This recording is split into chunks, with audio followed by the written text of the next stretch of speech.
Praise the Lord.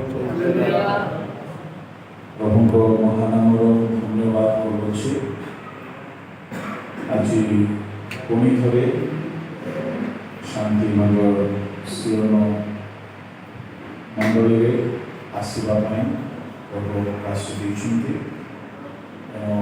Bharat बांधु महासंघ पुणी मंडल कर्मकर्ता आज उपस्थित समस्त पालक एवं प्रचारक एवं प्रकाशक मो पक्षर नमस्कार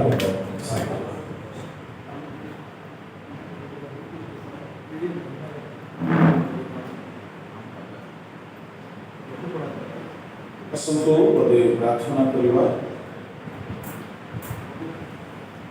प्रार्थनार सहित आम वाक्य अध्ययन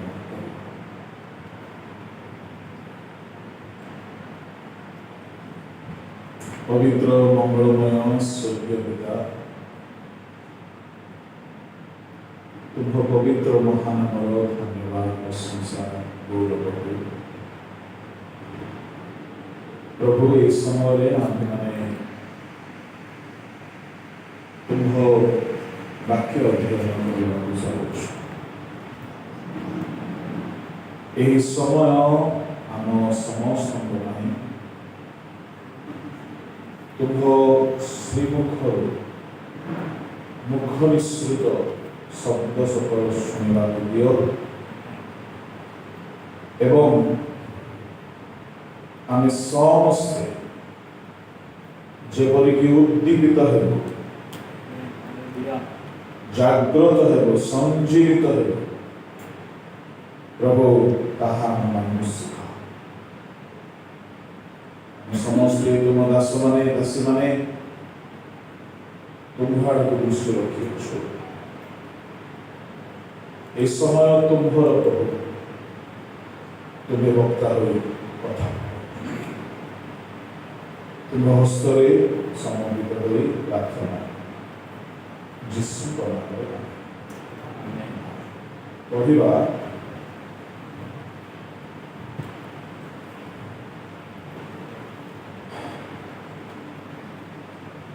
अनुवाद हो कि अनुवाद नहीं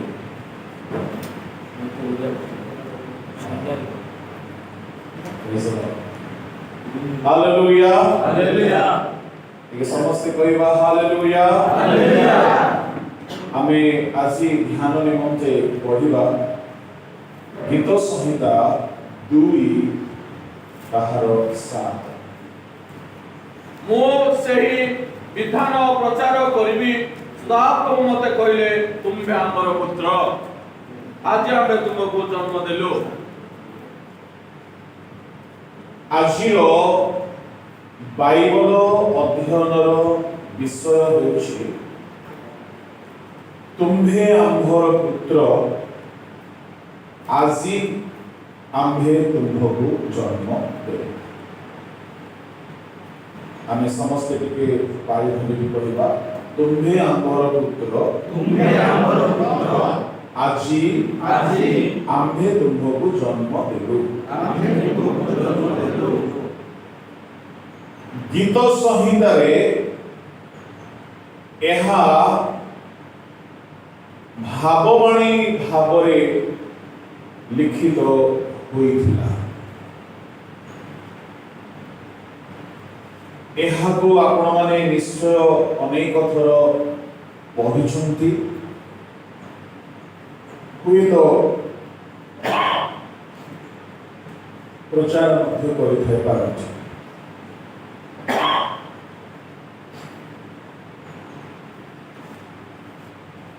एहा प्रभु यीशु ख्रीष्टଙ୍କ पुनरुत्थानर कथा।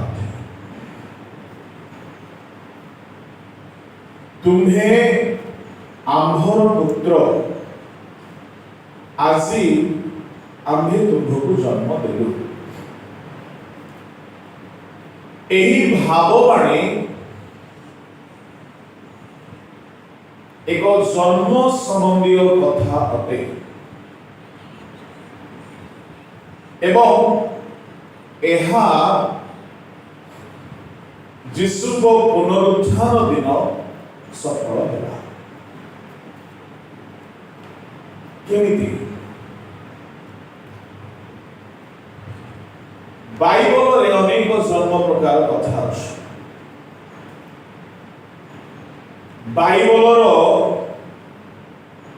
ସର୍ବମୋଟ 7 ପ୍ରକାରର ଜନ୍ମ କଥା ଆମେ ଦେଖିବାକୁ ପାଉ। ଏହି 7 ପ୍ରକାରର ଜନ୍ମ ମଧ୍ୟରେ ଏହା ଶେଷ ଜନ୍ମ ଅଟେ, ଯାହାକି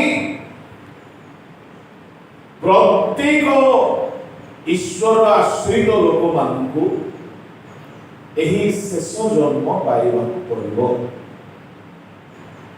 ତୁମେ ଆମର ପୁତ୍ର, ଆଜି ଆଜି ଆଜି ଆମ୍ଭେ ତୁମକୁ ଜନ୍ମ।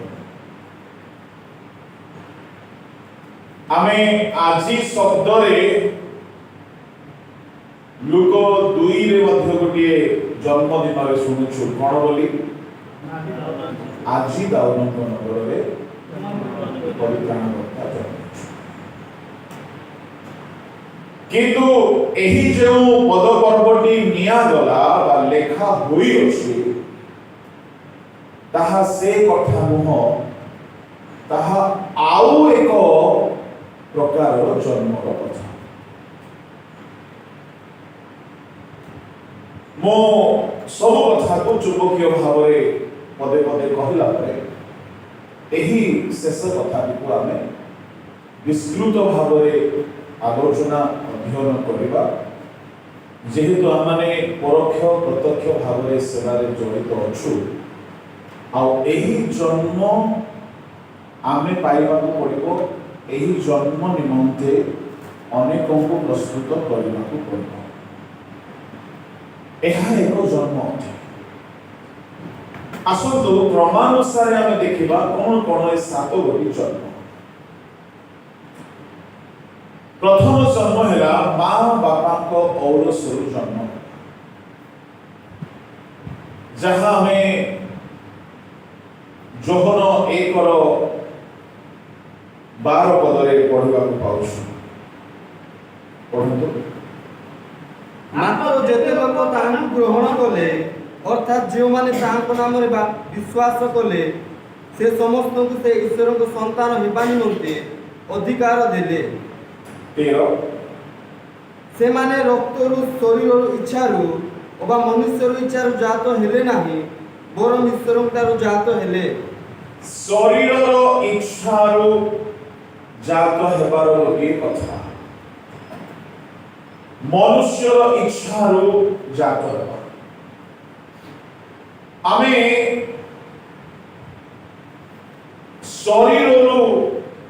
ଶରୀରକୁ ପାଇଅଛୁ, ଏଣୁ ଏହି ଜନ୍ମ ଶରୀରର ଜନ୍ମ। ମା ବାପାଙ୍କର ଶରୀର ଆମ ଶରୀରକୁ ଜନ୍ମ ଦେବା ହେତୁରୁ ଏହା ଶରୀରରୁ ଶରୀରକୁ ଜାତ କରିବା କଥା। ଏଣୁ ଏହି ଜନ୍ମରେ ମା ଜନ୍ମ ଦେଲେ ମଧ୍ୟ ନାଟି ବାପାଙ୍କର ହୁଏ। ବାଇବଲର ଶବ୍ଦରେ ଆମେ ଦେଖିବା ଦରକାର। ମାଥ୍ୟୁ 1:2 ଟିକେ ପଢ଼ନ୍ତୁ, ବସିକି ପଢ଼, ଅସୁବିଧା ନାହିଁ, ଜଲ୍ଦି ପଢ଼।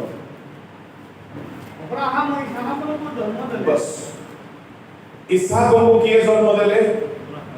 ଅବ୍ରାହମ। କିନ୍ତୁ ସାରାଙ୍କ ଗର୍ଭରୁ ଜନ୍ମ ହେଲେ ହେଁ ନାମ ହେଉଛି ଅବ୍ରାହମ। ଏହା ବାଇବଲର ନିୟମ ଅଟେ। ଶରୀରକୁ ଜନ୍ମ ଦିଏ। ଆମେ ସମସ୍ତେ ମା ବାପାଙ୍କ ଶରୀରରୁ ଏ ଶରୀର ପାଇକି ଜନ୍ମ କରିଛୁ। ଏହା ପ୍ରଥମ ଜନ୍ମ। ଏହା ପରେ ଯଦି ଜଣେ ପାପ କରେ, ଯେତେବେଳେ ଶିଶୁ ବଡ଼ ହୁଏ ପାପ କରେ, ତେବେ ସେ ପାପ କରୁ କରୁ ଶୈତାନ ତାକୁ ଜନ୍ମ ଦେଇଥିଲେ। ପ୍ରଥମ ଜନ 3:8 ପର୍ଯ୍ୟନ୍ତ।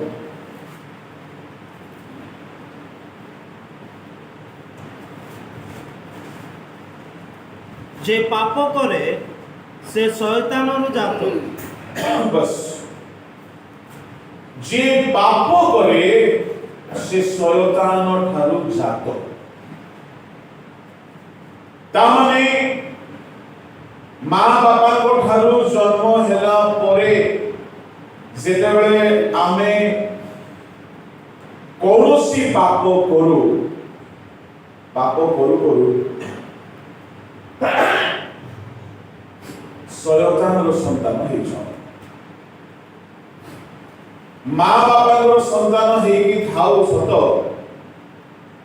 किंतु पाप करू करू शयतान संतान हेछ। कईन काहार पुओ आदमंकर प्रथम पुओ कौन अटे? कईन अटे। अच्छा आदम निहाती कहबे कईन मोर पुओ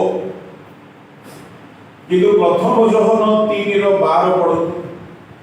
आपात्मार संतान जे कहिनो बस आहा परि हो बस कहिबा काहार संतान कईन आदमंकर ना पापात्मा? आदमंकर नहीं कि बेले बेले कहा को डुअल सिटीजनशिप मिलथिला परे कईन को आदम को पुओ हेबार भी मिले पापात्मार संतान बोली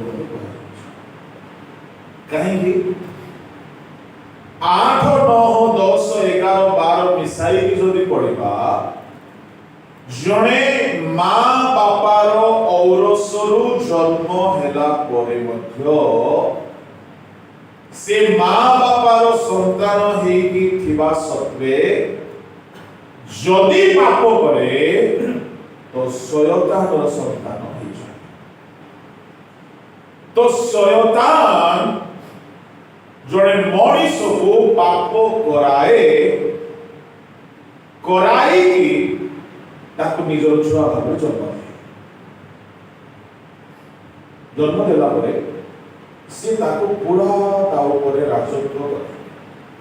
आमे एहार एक प्रत्यक्ष प्रमाण जोहन 8 अध्याय इस्राएल माने अब्राहम को वंश ताहा सहित से माने शयतान मध्य सन्तान 37 पढ़ो 37 ତୁମେ ମାନେ ଯେ ଅବ୍ରାହମଙ୍କର ବଂଶ। बस कहार वंश? अब्राहम। अच्छा 44 तुम्हारे तुम्हारे पिता शैतान ठारो उत्पन्न बस कहा ठारो उत्पन्न? एपटे अब्राहमଙ୍କର संतान सेपटे कहा ठारो उत्पन्न? शरीर रे अब्राहमଙ୍କ वंश किंतु अदृश्य भाव रे शयतान ताकू जन्म दिए। आमे शरीर रे कौन सी गोटे वंशर हेई थाई पारू किंतु जदि पाप करूछु शयतानर छुआ हो जाइछु। आमे प्रचारक हेई पारू, पालक हेई पारू, वक्ता हेई पारू, आमे शिक्षक हेई पारू। एणुकरी जीसु फारुसी मानको शास्त्री थियोलॉजियन मानको कहिले रे सर्प गुडा काल सर्पर वंश से माने शरीर रे अब्राहम को वंश किंतु आचरण रे जीवनर पापर अवस्था रे से मानको ऊपर शयतान से मानको जन्म दे सारिछि। आ से माने शयतान तारो जन्म हो जाई छुटी आ से माने शयतान रो वंश हो जाई। जेते थियोलॉजी जानो आमे जेते शिक्षा जानो आमे जेते प्रभु को सेवा करू ପାପରେ ଯଦି ରହୁଛୁ ଆମେ ରାଇଟ୍ ରେଭରେଣ୍ଡ ହେଇପାରୁ, ଆମେ renowned ordained bishop ହେଇପାରୁ, ଡିରେକ୍ଟର ହେଇପାରୁ, ପାପ ଯଦି ଛାଡ଼ିନା ତେବେ ଆମେ ଶୈତାନର ଠାରୁ ଯାଉ। ଏଣୁ ସେବକ ମାନଙ୍କର ବହୁତ କମ ସଂଖ୍ୟା ସ୍ୱର୍ଗରେ ସ୍ଥାନ ପାଇବ। କାହିଁକି ମାନେ ଆମେ ଟ୍ୟାଲେଣ୍ଟ ପ୍ରତି ବହୁତ ଜୋର ଦେଉଛୁ, ଜୀବନ ପ୍ରତି ଦେଉନା। ଆମର ଡ୍ୟୁଟି ପ୍ରତି ଆମେ ବହୁତ ଜୋର ଦେଉଛୁ, ଆମ ଜୀବନ ପ୍ରତି ଆମେ ଜୋର ଦେଉନା। ଟ୍ୟାଲେଣ୍ଟ କ'ଣ? ପ୍ରଚାର, ମଣ୍ଡଳୀ ପରିଚାଳନା, ଶିକ୍ଷା, ଉପାସନା, ଏହା ଆମର ଡ୍ୟୁଟି ହେଇପାରେ। ଆଉ ସେ ଡ୍ୟୁଟି କରୁ କରୁ ଆମେ ବହୁତ ଟ୍ୟାଲେଣ୍ଟେଡ ବି ଖାଇପାରେ। ମୁଁ ଶୁଣିଛି ଜଣେ କହୁଥିଲେ ଆନ୍ଧ୍ରାରେ କଥା, ଜଣେ ପ୍ରଚାରକ ଷ୍ଟେଜକୁ ଯିବା ଆଗରୁ ପିଇ ଦିଅନ୍ତି, ଆଉ ଗଲା ପରେ ଜବରଦସ୍ତ ପ୍ରଚାର କରନ୍ତି। କେତେ ଦୂର ସତ ମିଛ ପ୍ରଭୁ ଜାଣନ୍ତି, କିନ୍ତୁ ହେଇଥିବ ବୋଲି ମତେ ଲାଗେ। କାହିଁକି ଗୋଟିଏ ପାଷ୍ଟର କନଫରେନ୍ସ ହଉଥିଲା କୋଇମ୍ବାଟୁରରେ, ଅଲ୍ ଇଣ୍ଡିଆର ପାଷ୍ଟର୍ସ ମାନେ ଯାଉଛନ୍ତି, ସେ ଟ୍ରେନରେ ଭର୍ତ୍ତି ହେଇଛନ୍ତି ପାଷ୍ଟର୍ସ ମାନେ, ଆଉ ସମସ୍ତେ ଗୋଟିଏ ସ୍ପିରିଚୁଆଲ ନାମ ଧରିଥିବା ଅର୍ଗାନାଇଜେସନ। ସେ ଅର୍ଗାନାଇଜେସନ ନାଁ ଜାଣିବା ଦରକାର ନାହିଁ। ଜଣେ ବୁଢା ପାଷ୍ଟର पेप्सी बोतल को छाड़ुनी। आमे भेंडिया माने सेते बेले 10-12 वर्ष तळर କଥା। आमे पिउ नाउ से काहे पिउछु, तार बैग रो काढुची गोटे हाफ लिटर पेप्सी बोतल पिउची पिउछु। परे जणे कहला आज्ञा सुदा पेप्सी नार बोतल भीतर मालटा अलगा। ले कौन भीतर माल ता पाखरे जाई के बसंतु पाटीरू वासना बाहरी को आपण पानी सतो को सतो पूरा देसी मदर वासना। पास्टर कॉन्फ्रेंस में जाऊ तो एनिति मध्य अछुंती, किंतु प्रचार करिबा पे सुयोग मिले गले जबरदस्त प्रचार करि देई हेबो, काहे कि ताहा गोटे टैलेंट बटे, ताहा गोटिए कला अटे, ताहा गोटिए प्रतिभा अटे। गीत गाइबा आपण मुसलमान मौलाना मान प्रचार सुनिबे, उच्च स्वरे जबरदस्त प्रचार करंती तांको कुरान ग्रंथ। एणु शिक्षा देवा पाई टैलेंट थाए कहार कहार।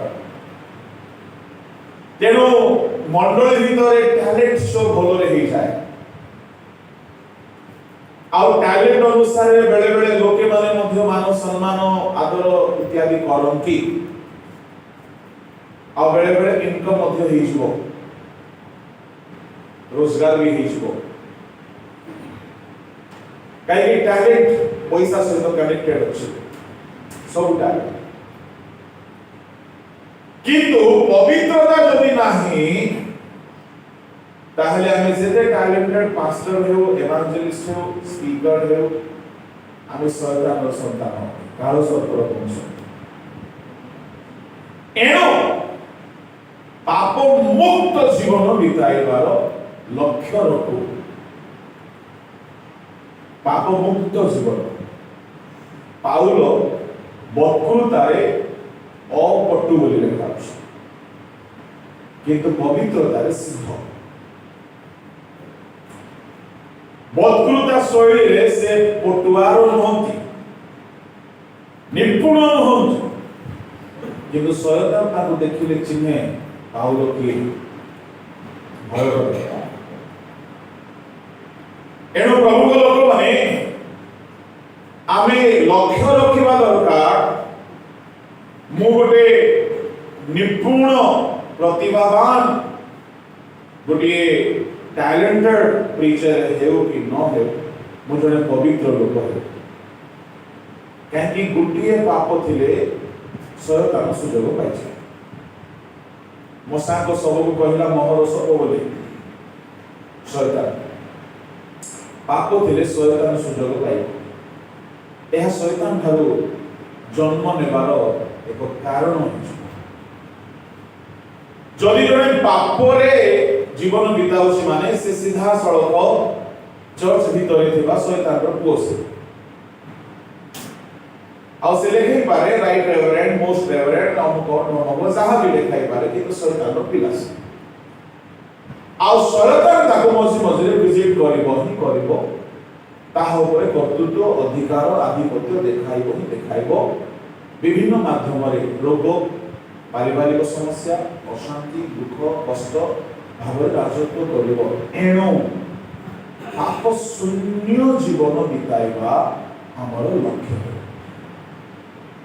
जहाँ कि आम लक्ष्य रे शतकड़ा 99 भाग लोकर नाही आम लक्ष्य कोन मो गोटे भलो टैलेंटेड प्रचारक मो गोटे भलो शिक्षक मो गोटे बड़ मंडली गढ़ी मो गोटे बड़ उच्च पदस्थ डायरेक्टर हेबी मो गोटे बड़ सेवक हेबी मोर गोटे भलो घर हेबो मोर गोटे बड़ गाड़ी हेबो मोर गोटे बहुत बड़ संपत्ति हेबो ए सब लक्ष्य माटी की भक्ति हे के दुख रे कहती आज्ञा एते वर्ष सेवा कलु खंडे कुड़िया बने पारिम तार लक्ष्य कोन अछि खंडे घर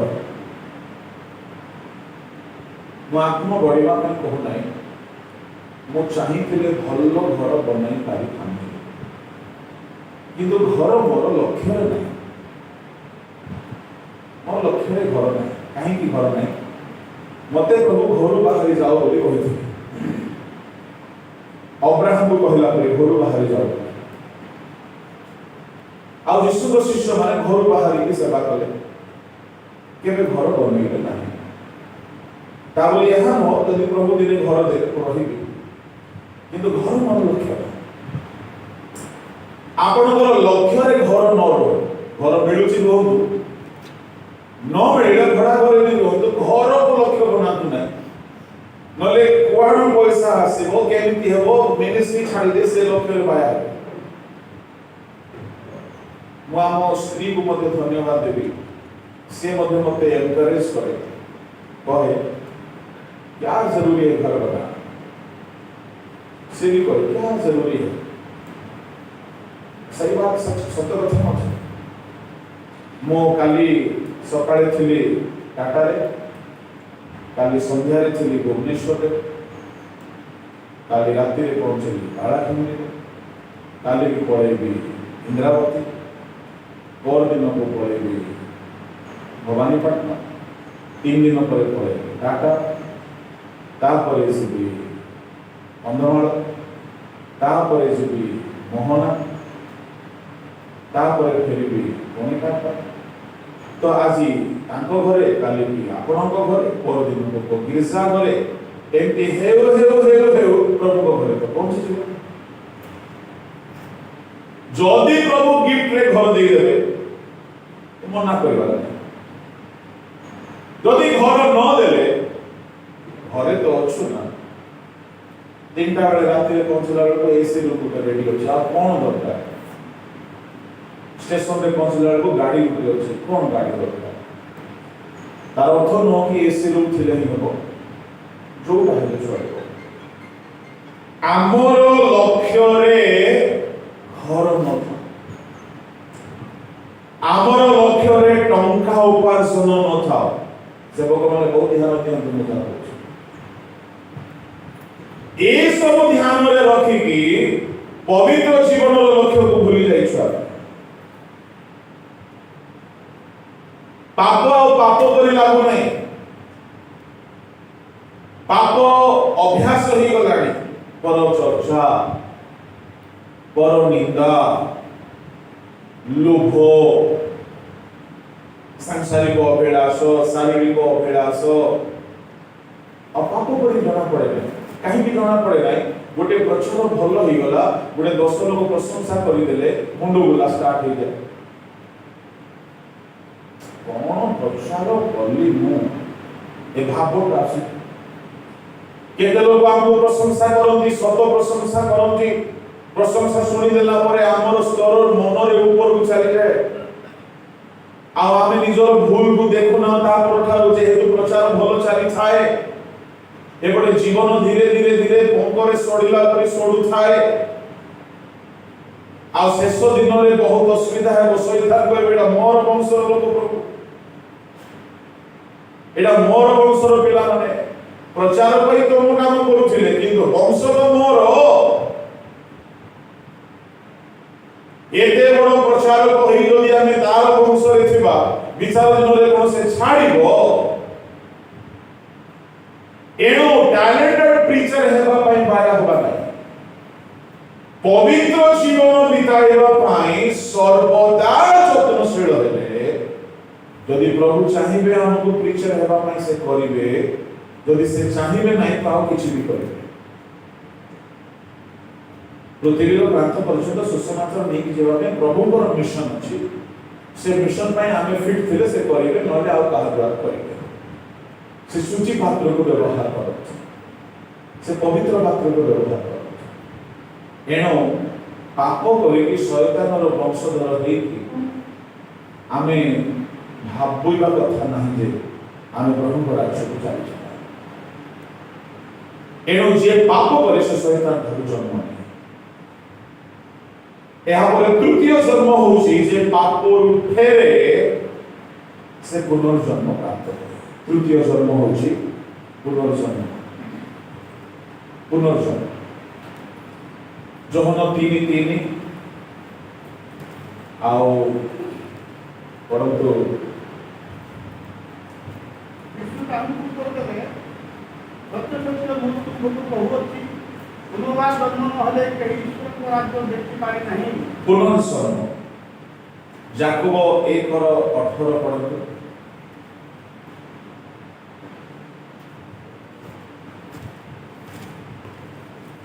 ଆମ୍ଭେମାନେ ଯେପରି ତାହାଙ୍କର ସୃଷ୍ଟ ବିଷୟମାନଙ୍କ ମଧ୍ୟରୁ ଏକ ପ୍ରକାର ପ୍ରଥମ ଫଳ ସ୍ୱରୂପେ ହଉ, ଏଥି ନିମନ୍ତେ ସେ ଆପଣା ଇଚ୍ଛା ଅନୁସାରେ ସତ୍ୟ ବାକ୍ୟ ଦ୍ୱାରା ଆମ୍ଭମାନଙ୍କୁ ଜନ୍ମ ଦେଲେ। ବାକ୍ୟ ଦ୍ୱାରା ଜନ୍ମ।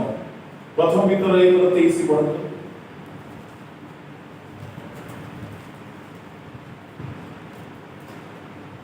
ଯେଣୁ ତୁମେମାନେ କ୍ଷୟନୀୟ ବୀଜରୁ ନୁହଁ, ବରଂ ଅକ୍ଷୟ ବୀଜରୁ ଅର୍ଥାତ୍ ଈଶ୍ୱରଙ୍କ ଜୀବନ୍ତ ଓ ଚିରସ୍ଥାୟୀ ବାକ୍ୟ ଦ୍ୱାରା ପୁନର୍ଜାତ ହୋଇଅଛ। ବାକ୍ୟ ଦ୍ୱାରା ପୁନର୍ଜାତ, ପୁନର୍ଜନ୍ମ।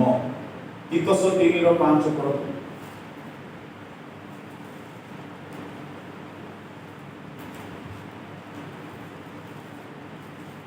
ଯେତେବେଳେ ସେ ଆପଣମାନଙ୍କ ପୂର୍ବ ଧର୍ମକର୍ମ ପ୍ରକାଶ ନୁହେଁ, ମାତ୍ର ଆପଣଙ୍କର ଦୟା ଅନୁସାରେ ପୁନର୍ଜନ୍ମର ପ୍ରକ୍ଷାଳନ ଓ ପବିତ୍ର ଆତ୍ମାଙ୍କ ନୂତନୀକରଣ ଦ୍ୱାରା ଆମମାନଙ୍କୁ ପରିତ୍ରାଣ କରିଅଛନ୍ତି। ପୁନର୍ଜନ୍ମର ପ୍ରକ୍ଷାଳନ, ହୃଦୟର ପ୍ରକ୍ଷାଳନ, ହୃଦୟ ଧୋଇ ହେଲେ ଯାଇକି ପୁନର୍ଜନ୍ମ ବାକ୍ୟ ଦ୍ୱାରା ହୁଏ ତାହା। ଏଣୁ ଯେଉଁମାନେ ପାପ କରିକି ଶୟତାନର ଛୁଆ ହେଇଯାଇଛନ୍ତି, ସେମାନଙ୍କୁ ପ୍ରଭୁ ବାକ୍ୟ ପଠାଇ, ପ୍ରଚାରକ ମାନଙ୍କୁ ପଠାଇ ପ୍ରଭୁ ସେମାନଙ୍କୁ ନିଜଠାରେ ଜନ୍ମ ଦେବା ପାଇଁ ଚାହାନ୍ତି। ଏଣୁ ସୁସମାଚାର ଧରିକି ବାହାରିବା ପ୍ରଚାରକ ମାନେ ଯଦି ବାକ୍ୟ ଦ୍ୱାରା ଜଣକୁ ପାପରୁ ଫେରାଇ ଆଣୁଛନ୍ତି, ଆପଣ ଅନେକଙ୍କୁ ଜନ୍ମ ଦେଉଛନ୍ତି, ପୁନର୍ଜନ୍ମ। ଏଣୁ ପ୍ରଥମ କରିନ୍ଥୀ 4:15 ପାଉଲ କହିଲେ, ମୁଁ ତୁମ୍ଭମାନଙ୍କୁ ସୁସମାଚାର ଦ୍ୱାରା ଜନ୍ମ ଦେଇଛି। ପଢ଼ନ୍ତୁ।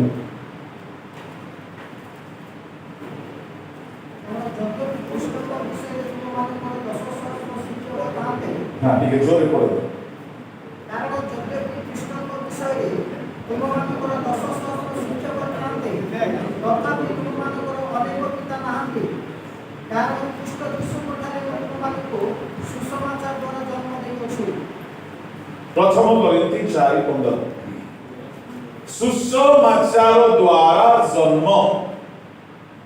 तेरे मु निजको भी प्रश्न करे आपण मानकु मध्य प्रश्न करिबा दरकार पाउलो सुसमाचार नहीं की गले जन्म देई देई गले praise the Lord hallelujah hallelujah आउ थरे से पदकुटी के पढो କାରଣ ଯଦ୍ୟପି ଯଦ୍ୟପି ଖ୍ରୀଷ୍ଟଙ୍କ ବିଷୟରେ ଖ୍ରୀଷ୍ଟଙ୍କ ବିଷୟରେ ତୁମ୍ଭମାନଙ୍କର 10,000 ଶିକ୍ଷକ ଥାନ୍ତେ 10,000 बाइबल टीचर स्पीकर मानकु तुमे सुनी थाई पारो ତଥାପି ତୁମ୍ଭମାନଙ୍କର हां ଅନେକ ପିତା ନାହାନ୍ତି ହଁ। କାରଣ ଖ୍ରୀଷ୍ଟ ଯୀଶୁଙ୍କଠାରେ ମୁଁ ତୁମ୍ଭମାନଙ୍କୁ हां ସୁସମାଚାର ଦ୍ୱାରା ଜନ୍ମ ଦେଇଅଛି मो जन्म प्रेज द लॉर्ड ये जन्म देछु काहा द्वारा सुसमाचार द्वारा मो जन्म अच्छा गोटे प्रत्यादेश एठारे जहाँ मो पाइली कहिबी पाउलो आउ सुसमाचार मिसी गले संतान जन्म होछि पाउलो बिना सुसमाचार रे जन्म दे पाइबो जने स्वामी एकला जन्म दे पाइबो नै जने स्त्री एकला जन्म दे पाइबो नै स्वामी स्त्री एकत्र होते जन्म दे पाइबे आपणको रिलेशनशिप ख्रीष्टको सुसमाचार सहित सेमिति प्रेम रे संलग्न रहिबा दरकार स्वामी स्त्री जेते परस्पर को प्रेम करती से मानको प्रेमर फल संतान भाव रे जन्म दियନ୍ତି जदि आमे प्रचार को के टैलेंट भाबी नेबा आत्मा लाभ हो नाही काहे कि से 50 टा रेफरेंस कहला मु गोटे 5 टा अधिक कर कंपटीशन से सेमिति पार्टी कला मु टिके अधिक पार्टी कर से एमिति कहला मु सेमिति कहली एहा द्वारा टैलेंट शो हो आत्मा हो टैलेंट शो हो पैसा भी मिलबो घरे स्त्री अछि चाहा बनेगी देउछि जलखिया बनेगी देउछि दिन बेलर 10 प्रकार तरकारी रांधिकी दउछि लुगा दउछि घर ओळाउछि बासन कुसन माजुछि सब करूछि किंतु टिके मो फ्रैंकली कहि ए सब कला परे ये स्त्री अलगा रूम रे राति रे रहउछि ये स्वामी अलगा रूम रे राति रे रहउछि तुमना तुमनी कथा वार्ता हेउ नाहंती हेले मध्ये से रांधिकी दिए ना नहीं आने कथा वार्ता न मिलेगी देबो ना पानी के मन भल नहीं कथबार्ता भल नहीं प्रेम नहीं हेले बाहा हेछि न करबा को न चले बोली से रांधी की देउछि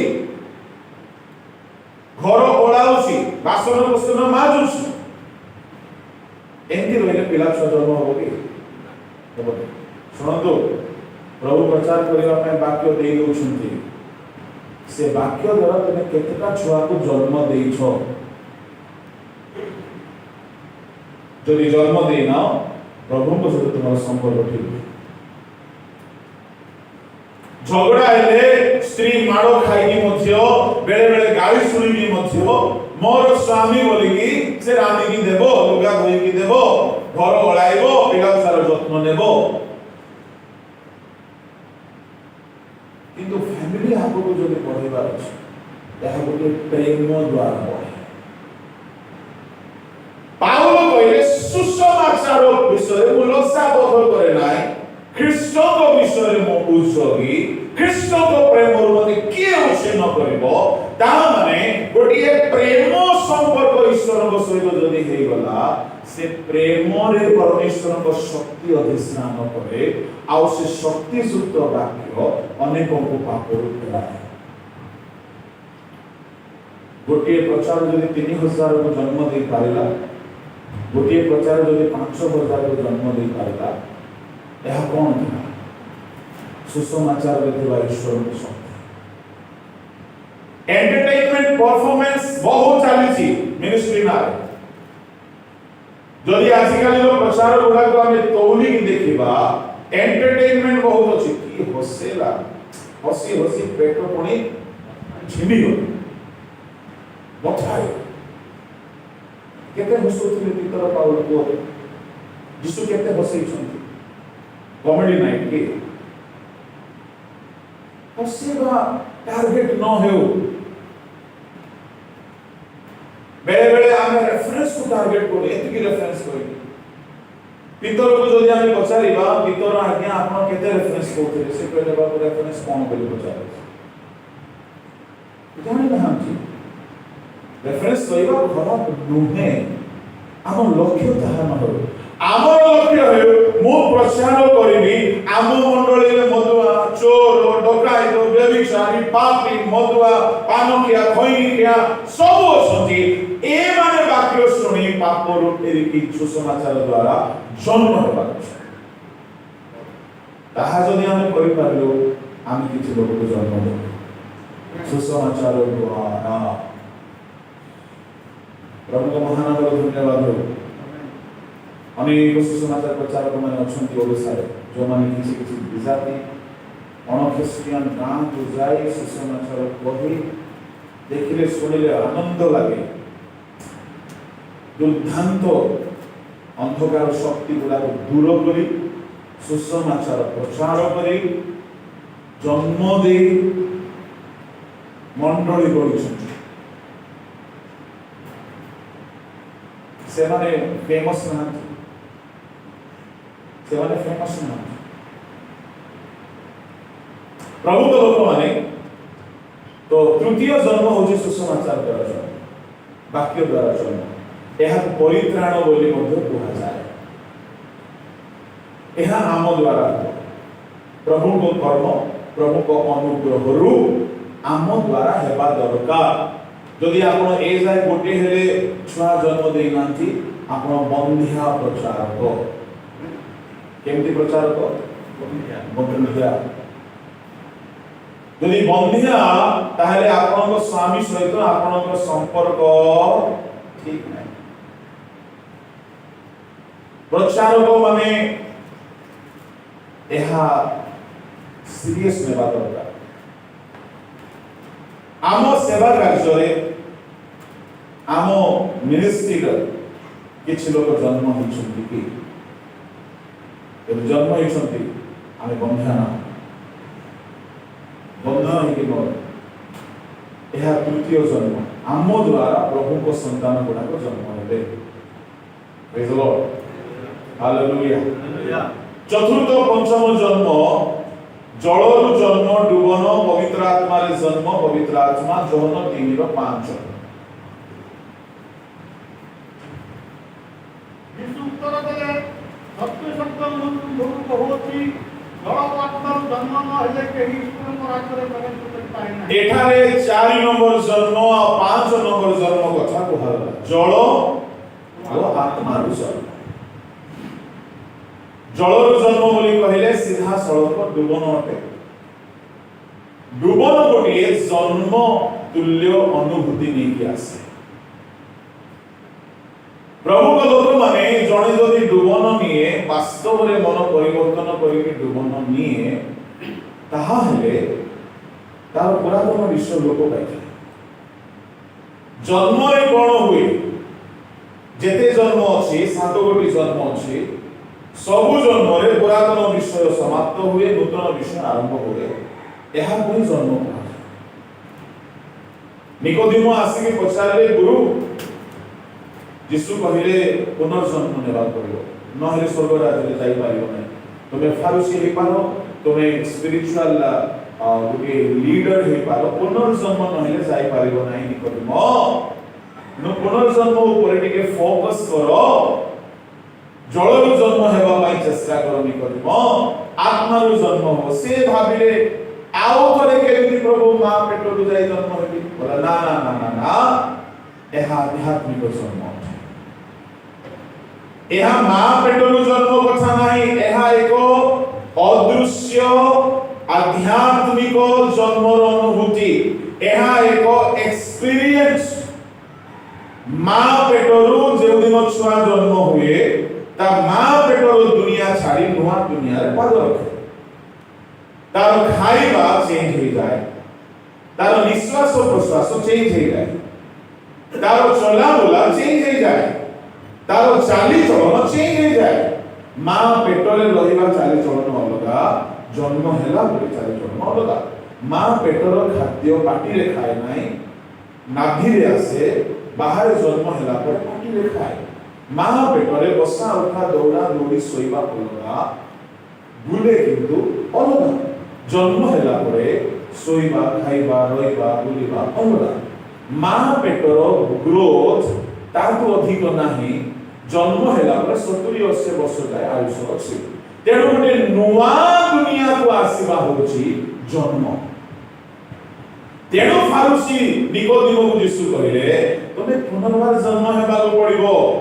ମା ପେଟରୁ ସିନା ଜନ୍ମ ହେଇଛ, ଆଉ ନୂଆ ଅନୁଭୂତି ଗୁଡ଼ାକରେ ଜନ୍ମ ନେବାକୁ ପଡ଼ିବ। ଡୁବନ ସେହିପରି, ପରିତ୍ରାଣ ସେହିପରି। ଯେଉଁଦିନ ଜଣେ ସୁସମାଚାର ଗ୍ରହଣ କରେ, ପାପ ଛାଡ଼େ, ପାପର ଚାଲିଚଳନ ଛାଡ଼େ, ପାପ କଥାବାର୍ତ୍ତା ଛାଡ଼େ, ପାପର ଆଚରଣ ଛାଡ଼େ, ପାପର ସ୍ୱଭାବ ଛାଡ଼େ, ନୂଆ ଷ୍ଟାର୍ଟ ହେଇଯାଏ। ଏହାକୁ ପୁନର୍ଜନ୍ମ ବା ପରିତ୍ରାଣ କୁହାଯାଏ। ଜଳରେ ଡୁବନ ମଧ୍ୟ ସେମିତି। ଜଳରେ ଡୁବନ ବୋଲି କହିଲେ ବୟସ ହେଇଗଲା, ବାହାଘର ବୟସ ହେଇଗଲା, ବିବାହ ସମୟ ଅଛି, ଡୁବନ ଦେଇଦିଅ, ଏସବୁ ନାହିଁ। ଜଣେ ବ୍ୟକ୍ତି ପୁରାପୁରି ପରିବର୍ତ୍ତନ ହେବାକୁ ପଡ଼ିବ। ଡୁବନ ପରେ ନୂଆ ଆଚରଣ ପାଇବା ଦରକାର। ରୋମିଓ 6 ଅଧ୍ୟାୟ ତାହାର 4 ପଦରେ ଲେଖାଅଛି।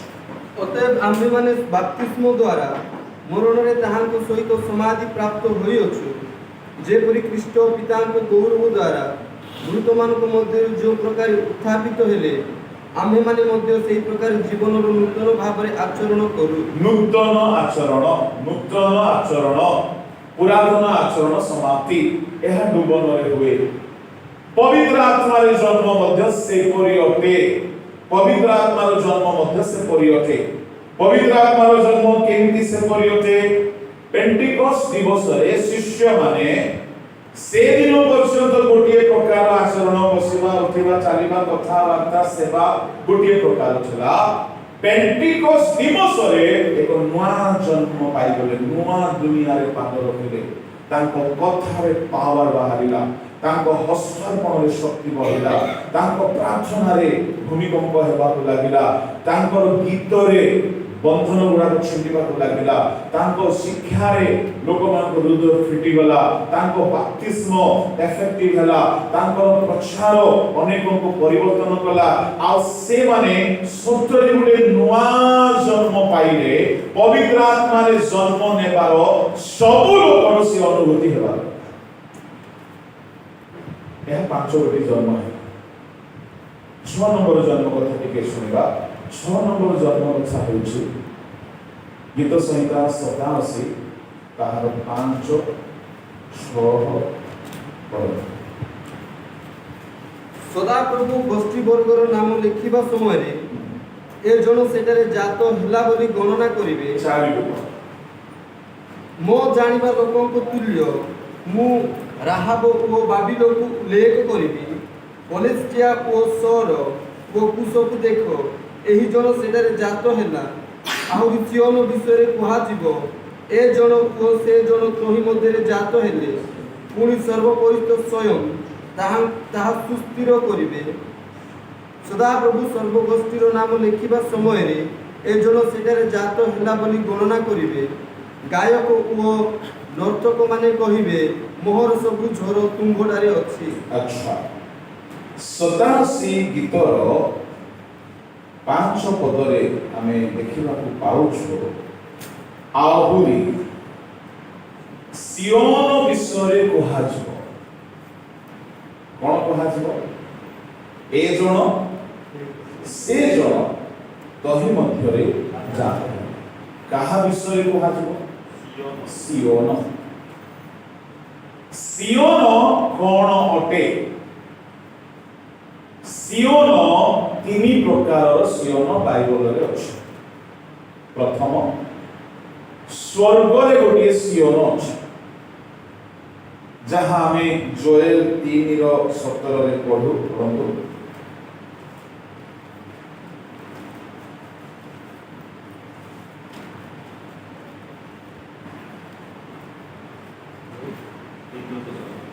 तही आंबे जे सदाप्रभु तुमको परमेश्वर अटु वो अपना पवित्र पर्वत सियोन रे वास करू एहा तुम्भे माने जानिब। तहिरे जेरुसलेम पवित्र हेब, विदेशी माने तही मध्य दे और गमनागमन करिवे नाही। गीत संहिता 48:1-2। आम्भମାନଙ୍କର ପରମେଶ୍ୱରଙ୍କ ନଗରରେ ତାହାଙ୍କ ପବିତ୍ର ପର୍ବତରେ ସଦାପ୍ରଭୁ ମହାନ ଓ ଅତ୍ୟନ୍ତ ପ୍ରଶଂସନୀୟ। ଉତ୍ତର ଦିଗସ୍ଥ ସିୟନ ପର୍ବତ ଉଚ୍ଚତାରେ ମନୋହର, ସମଗ୍ର ପୃଥିବୀର ଆନନ୍ଦଜନକ ମହାରାଜାଙ୍କର ନଗର। ଏହା ସ୍ୱର୍ଗୀୟ ସିୟନ ଅଟେ। ପ୍ରକାଶିତ 14:1 ପଢ଼ନ୍ତୁ। ତତ୍ପରେ ମୁଁ ଦୃଷ୍ଟିପାତ କଲି, ଆଉ ଦେଖ ସିୟନ ପର୍ବତ ଉପରେ ଲେଖ ଶାବକ, ଆଉ ଯେଉଁମାନଙ୍କ କପାଳରେ ତାହାଙ୍କ ନାମ ଓ ତାହାଙ୍କ ପିତାଙ୍କ ନାମ ଲିଖିତ ଥିଲା, ଏପରି 1,44,000 ଲୋକଙ୍କୁ ତାହାଙ୍କ ସହିତ ଦଣ୍ଡାୟମାନ ଥିବାର ଦେଖିଲି। ଏହା ସ୍ୱର୍ଗରେ ଥିବା ସିୟନ, ଯେଉଁଠାରେ ପିତା ପରମେଶ୍ୱର ବାସ କରନ୍ତି। ରାଜାଧିରାଜଙ୍କ ନଗର ସିୟନ ପର୍ବତ ଉଚ୍ଚତାରେ ମନୋହର। ପୃଥିବୀରେ ଗୋଟିଏ ସିୟନ ଅଛି ଯେଉଁଠାରେ ଦାଉଦ ସଦାପ୍ରଭୁଙ୍କ ପାଇଁ ଗୋଟିଏ ତମ୍ବୁ ସ୍ଥାପନ କଲେ। ପ୍ରଥମ ବଂଶାବଳୀ 15:1।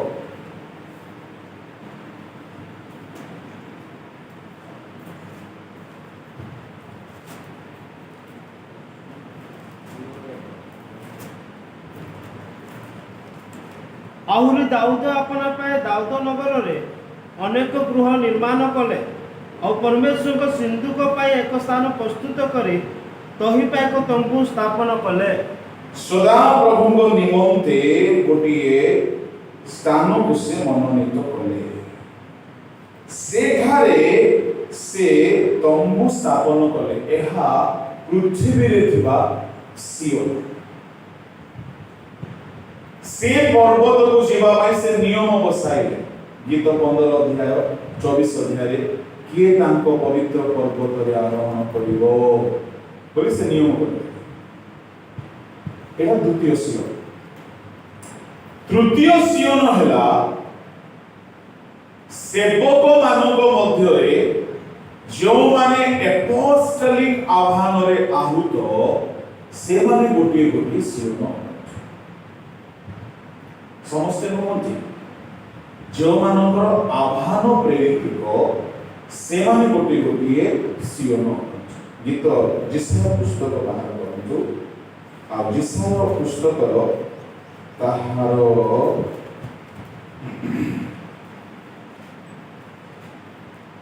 49:14।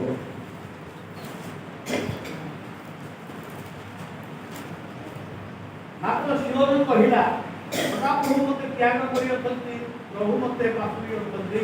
ସିୟନ କହିଲା, ସଦାପ୍ରଭୁ ମୋତେ ପାଶୋରି ଅଛନ୍ତି।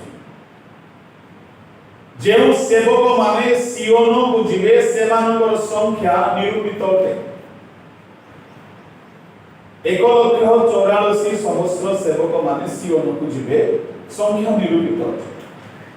ସେ ଭିତରେ ଆମେ ଅଛୁ କି ନାହିଁ ତାହା ଦେଖିଲେ ଜଣା ପଡ଼ିବ, କିନ୍ତୁ ତାହା ଆମର ଆଜିର ଧ୍ୟାନର କଥା ନାହିଁ। ଯେଉଁମାନେ ସେବା କାର୍ଯ୍ୟରେ ପୂର୍ଣ୍ଣ ଭାବରେ ସମର୍ପିତ ହୁଅନ୍ତି ସେମାନଙ୍କ ବିଷୟରେ କୁହାଯାଏ, ଏ ବ୍ୟକ୍ତି ବା ସେ ବ୍ୟକ୍ତି ସିୟନରେ ଜନ୍ମ ହେବା। ଇଂଲିଶରେ ଲେଖା ଅଛି born in Zion। ସିୟନରେ ଜନ୍ମ ହେବା। 1,44,000 ଲୋକ, 1,44,000 ଲୋକ ହିଁ ଏ ସିୟନ ଅଟନ୍ତି, ଯେଉଁମାନେ ସିୟନ ପର୍ବତକୁ ଯିବେ, ଯେଉଁମାନେ ଜଗତରେ ଥାଇକି ସିୟନ ଭାବରେ ସେବା କାର୍ଯ୍ୟ କରନ୍ତି। ତାଙ୍କର କେତୋଟି ଲକ୍ଷଣ ଅଛି। କ'ଣ ସେ ଲକ୍ଷଣ? ତାହା ପ୍ରକାଶିତ 14:1-8 ସେ ଲକ୍ଷଣ ଦେଖିବାକୁ ମିଳେ। से लक्षण जदि आपन भितर अछि आपन सियोन ही पारंती से लक्षण जदि आपन जीवन रे अछि आपन सियोन ही पारंती कौन से लक्षण ठीक देखिबा कि देखिबा चलो 14 प्रकाश तत्परे ମୁଁ ଦୃଷ୍ଟିପାତ କଲି ଆଉ ଦେଖ ସିଓନ ପର୍ବତ ଉପରେ ମେଷ ଶାବକ ଆଉ ଯେଉଁମାନଙ୍କ କପାଳରେ ତାହାଙ୍କ ନାମ ଓ ତାହାଙ୍କ ପିତାଙ୍କ ନାମ ଲିଖିତ ଥିଲା ଏପରି 1,44,000 ଲୋକଙ୍କୁ ତାହାଙ୍କ ସହିତ ଦଣ୍ଡାୟମାନ ଥିବାର ଦେଖିଲି। ପୁଣି ମୁଁ ସ୍ୱର୍ଗରୁ ବହୁ ଜଳ କଲ୍ଲୋଳ ଓ ମହାବଜ୍ରନାଦ ତୁଲ୍ୟ ଗୋଟିଏ ସ୍ୱର ଶୁଣିଲି। ଯେଉଁ ସ୍ୱର ମୁଁ ଶୁଣିଲି ତାହା ବୀଣା ବାଦ୍ୟକାରୀମାନଙ୍କ ବୀଣାର ଶବ୍ଦ ପରି। ସେମାନେ ସିଂହାସନ ଚାରି ପ୍ରାଣୀ ଓ ପ୍ରାଚୀନମାନଙ୍କ ସମ୍ମୁଖରେ ଗୋଟିଏ ନୂତନ ଗୀତ ଗାନ କଲେ। ପୁଣି ପୃଥିବୀରୁ କୃତ ସେହି 1,44,000 ଲୋକଙ୍କ ବିନା ଆଉ କେହି ସେ ଗୀତ ଶିଖି ପାରିଲେ ନାହିଁ। ସେମାନେ ସ୍ତ୍ରୀ ସଂସର୍ଗରେ ଆପଣା ଆପଣାକୁ କଳୁଷିତ କରିନଥିଲେ, କାରଣ ସେମାନେ ଶୁଚି। ମେଷ ଶାବକ ଯେକୌଣସି ସ୍ଥାନକୁ ଗମନ କରନ୍ତି ସେ ସ୍ଥାନକୁ ସେମାନେ ତାହାଙ୍କର ଅନୁଗାମୀ ହୁଅନ୍ତି। बस तो एमानकर सातोटी स्वभाव मु कहिबी। प्रथम एमाने मेष शाबकଙ୍କ सहित ठिया हुଅନ୍ତି। सियोन पर्वतरे मेष शाबकଙ୍କ सहित ठिया हेबा लोक माने जो माने कि दिवा रात्र यीशुଙ୍କ संगरे चालिबा लोक। प्रथम अनुभूति। द्वितीय एमानଙ୍କ कपाଳରେ ଯୀଶୁଙ୍କ ନାଁ ବି ଲେଖା ଅଛି, ପିତାଙ୍କ ନାଁ ବି ଲେଖା ଅଛି। ତା ମାନେ ଅବ୍ରାହମ ହେଇପାରିବେ ନାହିଁ, ମୋଶା, ଏଲିଓ, ଏଲିଶା, ଜିସା, ଦାନିଏଲ ହେଇପାରିବେ ନାହିଁ, ସେମାନେ କପାଳରେ ଯୀଶୁଙ୍କ ନାଁ ନାହିଁ। ତାହେଲେ ଏମାନେ ସମ୍ପୂର୍ଣ୍ଣ ଭାବରେ ନୂତନ ନିୟମର ସେବକମାନେ, ଯେଉଁମାନଙ୍କ କପାଳରେ ଯୀଶୁଙ୍କ ନାଁ ଅଛି। ନାଁ ଥିବାର ଅର୍ଥ କ'ଣ? जदि घर सामने कांथने आपनकर ना जदि खोदन कर्मरे लेखा अछि ताहले तार अर्थ से घरटी आपन कपाळे जदि यीशुक ना लेखा अछि तार अर्थ होछि आपन होछन्ति केवल यीशु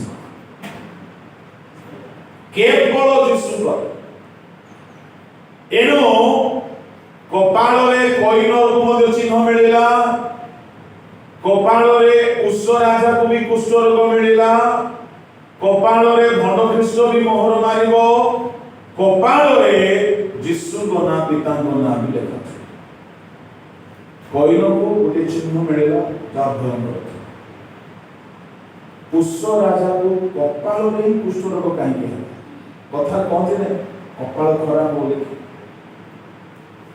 से राजा एते उद्धत हैला जे प्रभुଙ୍କ गृहरे दुराचरण कला। प्रथम वंशावली रे आमे ताहा द्वितीय वंशावली देखिबा को पाओ कि से राजा एते दुराचारी हैला जे सदा प्रभुଙ୍କ गृहरे उद्धत आचरण कला। आ सेही हेतु परमेश्वर 26 अध्याय द्वितीय वंशावली रे 19 पद ସେତେବେଳେ ଉଷିୟ କୋପାନ୍ବିତ ହେଲେ। ପୁଣି ଧୂପ ଜଳାଇବା ନିମନ୍ତେ ତାହାଙ୍କର ହସ୍ତରେ ଦୁଫାତି ଥିଲା। ପୁଣି ସେ ଯାଜକମାନଙ୍କ ପ୍ରତି କୋପାନ୍ବିତ ଥାଉ ଥାଉ ସଦାପ୍ରଭୁଙ୍କ ଗୃହରେ ଯାଜକମାନଙ୍କ ସାକ୍ଷାତରେ ଧୂପ ବେଦୀ ନିକଟରେ ତାହାଙ୍କର କପାଳରେ କୁଷ୍ଠ ପ୍ରକାଶ ପାଇଲା। ତାହାଙ୍କ କପାଳରେ କୁଷ୍ଠ ପ୍ରକାଶ ପାଇଲା। ପ୍ରଭୁଙ୍କ ଲୋକମାନେ କପାଳରେ କୁଷ୍ଠ ପାଇବା ଏକ ଅଭିଶପ୍ତର ଚିହ୍ନ। अभिशप्तर चिन्ह कपाल एक स्थान जहाँ की जनकर मस्तिष्क मन ध्यान को नियंत्रण करे। सियोन पर्वत रे ठिया हेबा लोक मानकर कपाल रे यीशुଙ୍କ नाम। यीशु को एमाने बहन करी चालुछंती मस्तिष्क रे मन रे ध्यान रे जीवन आ पिता उभय को धरिक चलिया लोक माने। एमानकर तृतीय लक्षण कौन से प्रकाशित 14:1 लेखा अछि।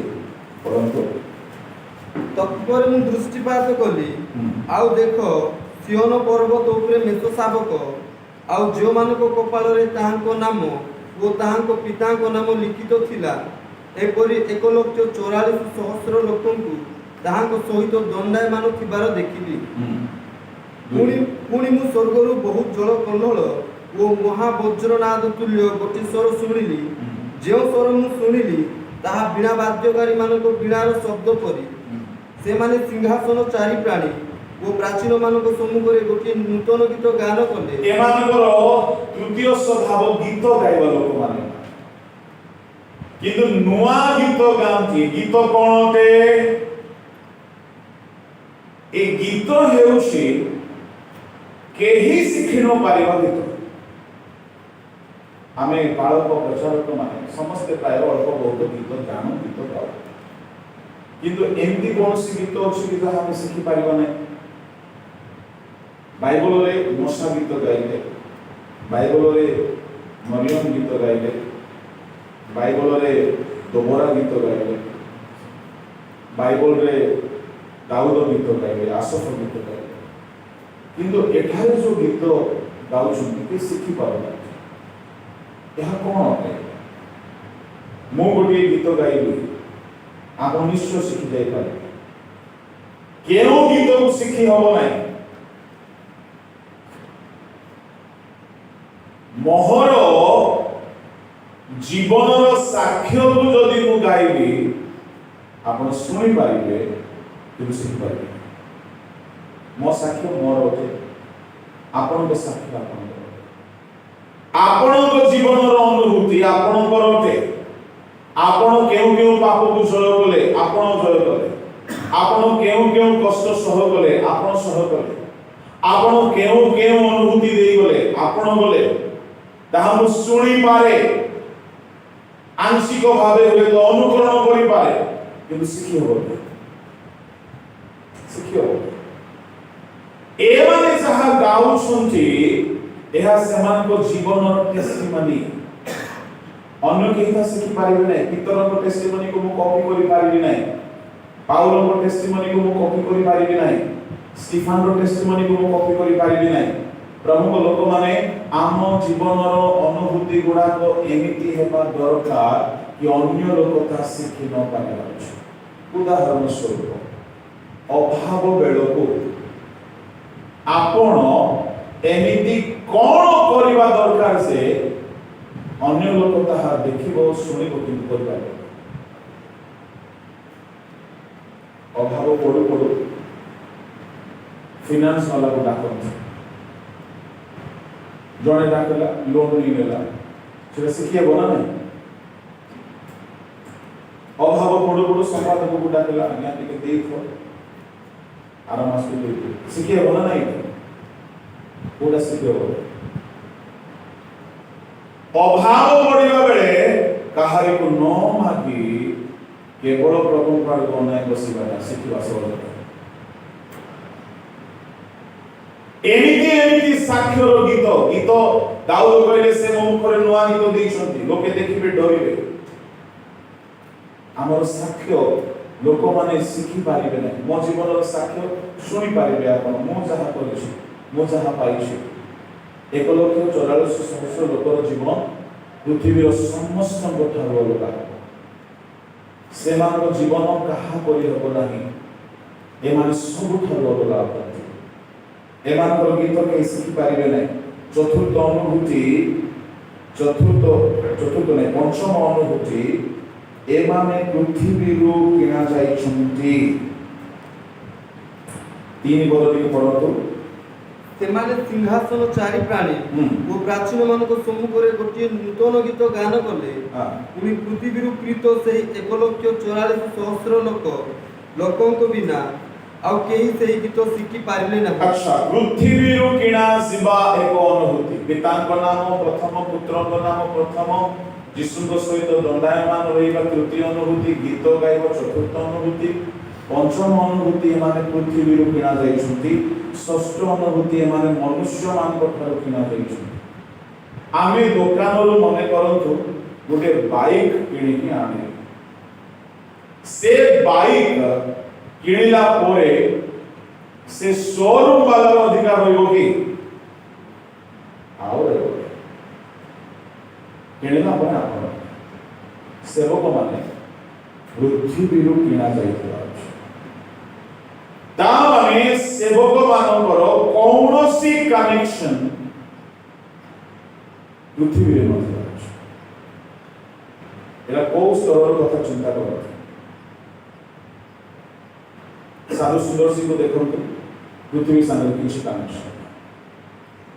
ପାଉଲଙ୍କୁ ଦେଖନ୍ତୁ, ଯୀଶୁଙ୍କ 12 ଶିଷ୍ୟକୁ ଦେଖନ୍ତୁ, ଘର ଦ୍ୱାର ଦେଶ ଛାଡ଼ିକି ଆସିକି ଯୁଆଡ଼େ ମରିଗଲେ ଯୁଆଡ଼େ ରହିଗଲେ ସେ ବାହାରେ नो कनेक्शन, बिल्कुल कनेक्शन नहीं पृथ्वी से किणा जाइछुं। किणा जिबार अर्थ जे किणेछि केवल ता पय खर्च हेबे, ता पय व्यवहार हेबे। जो दुकान रु किणा जाइछि से दुकान संगे संपर्क नहीं। ए माने से सेवक माने जो माने पृथ्वी रे कौनसी संपर्क रखे नहीं। ए भितरे आमे अछु के नहीं निजे जाने सके। एमानकर परवर्ती अनुभूति एमाने मनुष्य मानक ठारू किणा जाइछुं। एटा बड़ कष्ट कथा। यीशु को शिष्य मान यीशु कहले माँ बापा भाई भौणी न छाड़िबो मोर शिष्य हो पाइबो।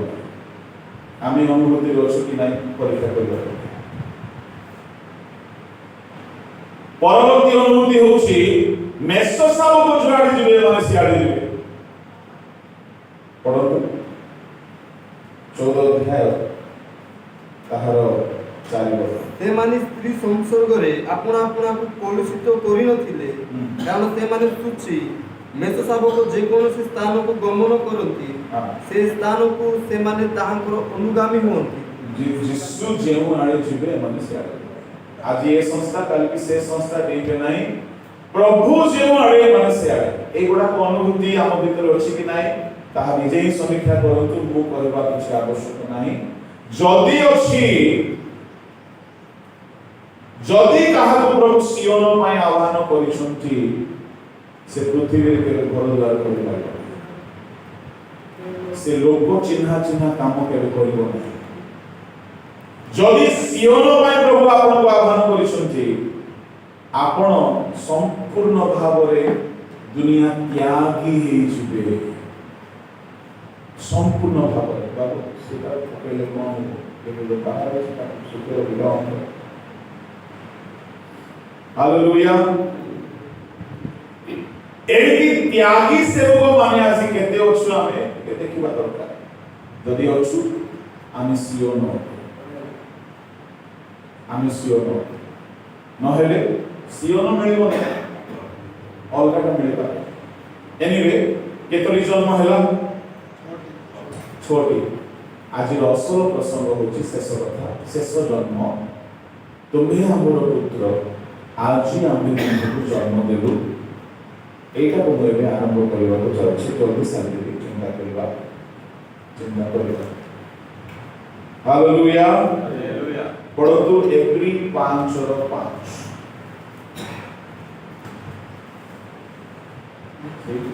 ସେହିପରି ଖ୍ରୀଷ୍ଟ ମଧ୍ୟ ମହାଯାଜକ ପଦର ଗୌରବ ନିଜେ ଅନ୍ୱେଷଣ କରିନଥିଲେ, କିନ୍ତୁ ଈଶ୍ୱର ତାହାଙ୍କୁ ସେହି ଗୌରବ ଦେଇଥିଲେ, କାରଣ ସେ ତାହାଙ୍କୁ କହିଥିଲେ, ତୁମ୍ଭେ ଆମ୍ଭର ପୁତ୍ର, ଆଜି ଆମ୍ଭେ ତୁମକୁ ଜନ୍ମ ଦେଇଅଛୁ।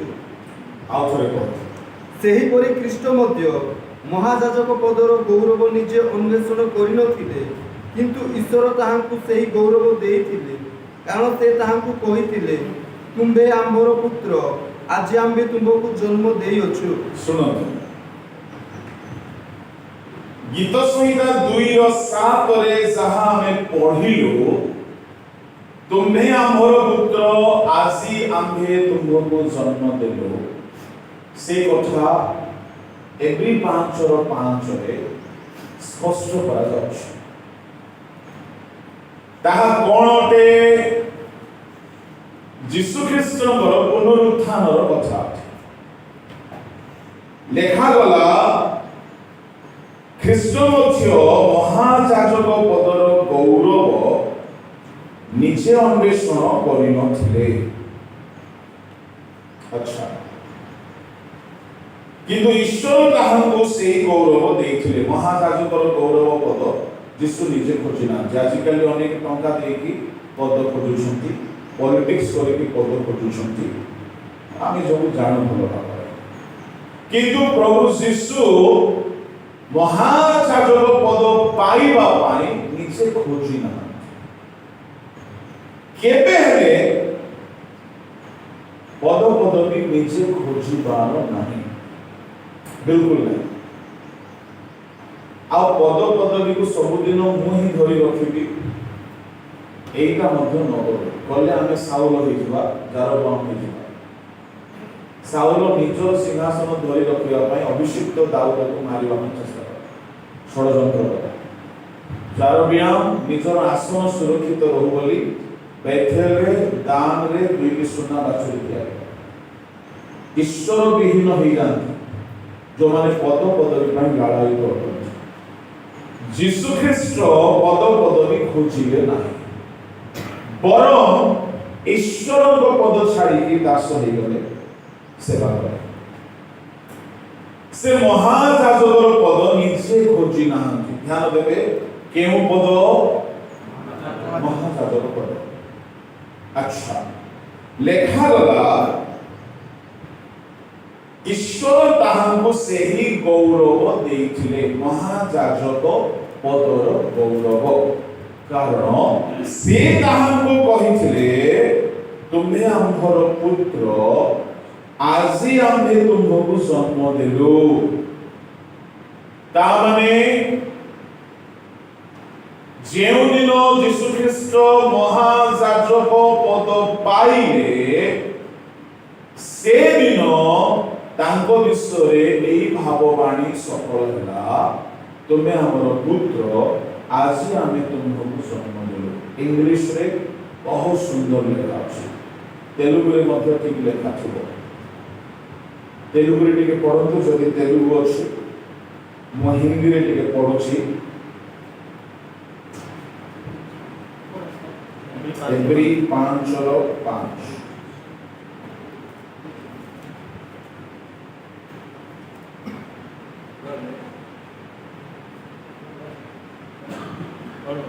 అటువలే క్రీస్తు కూడా ప్రధాన యాజకులకు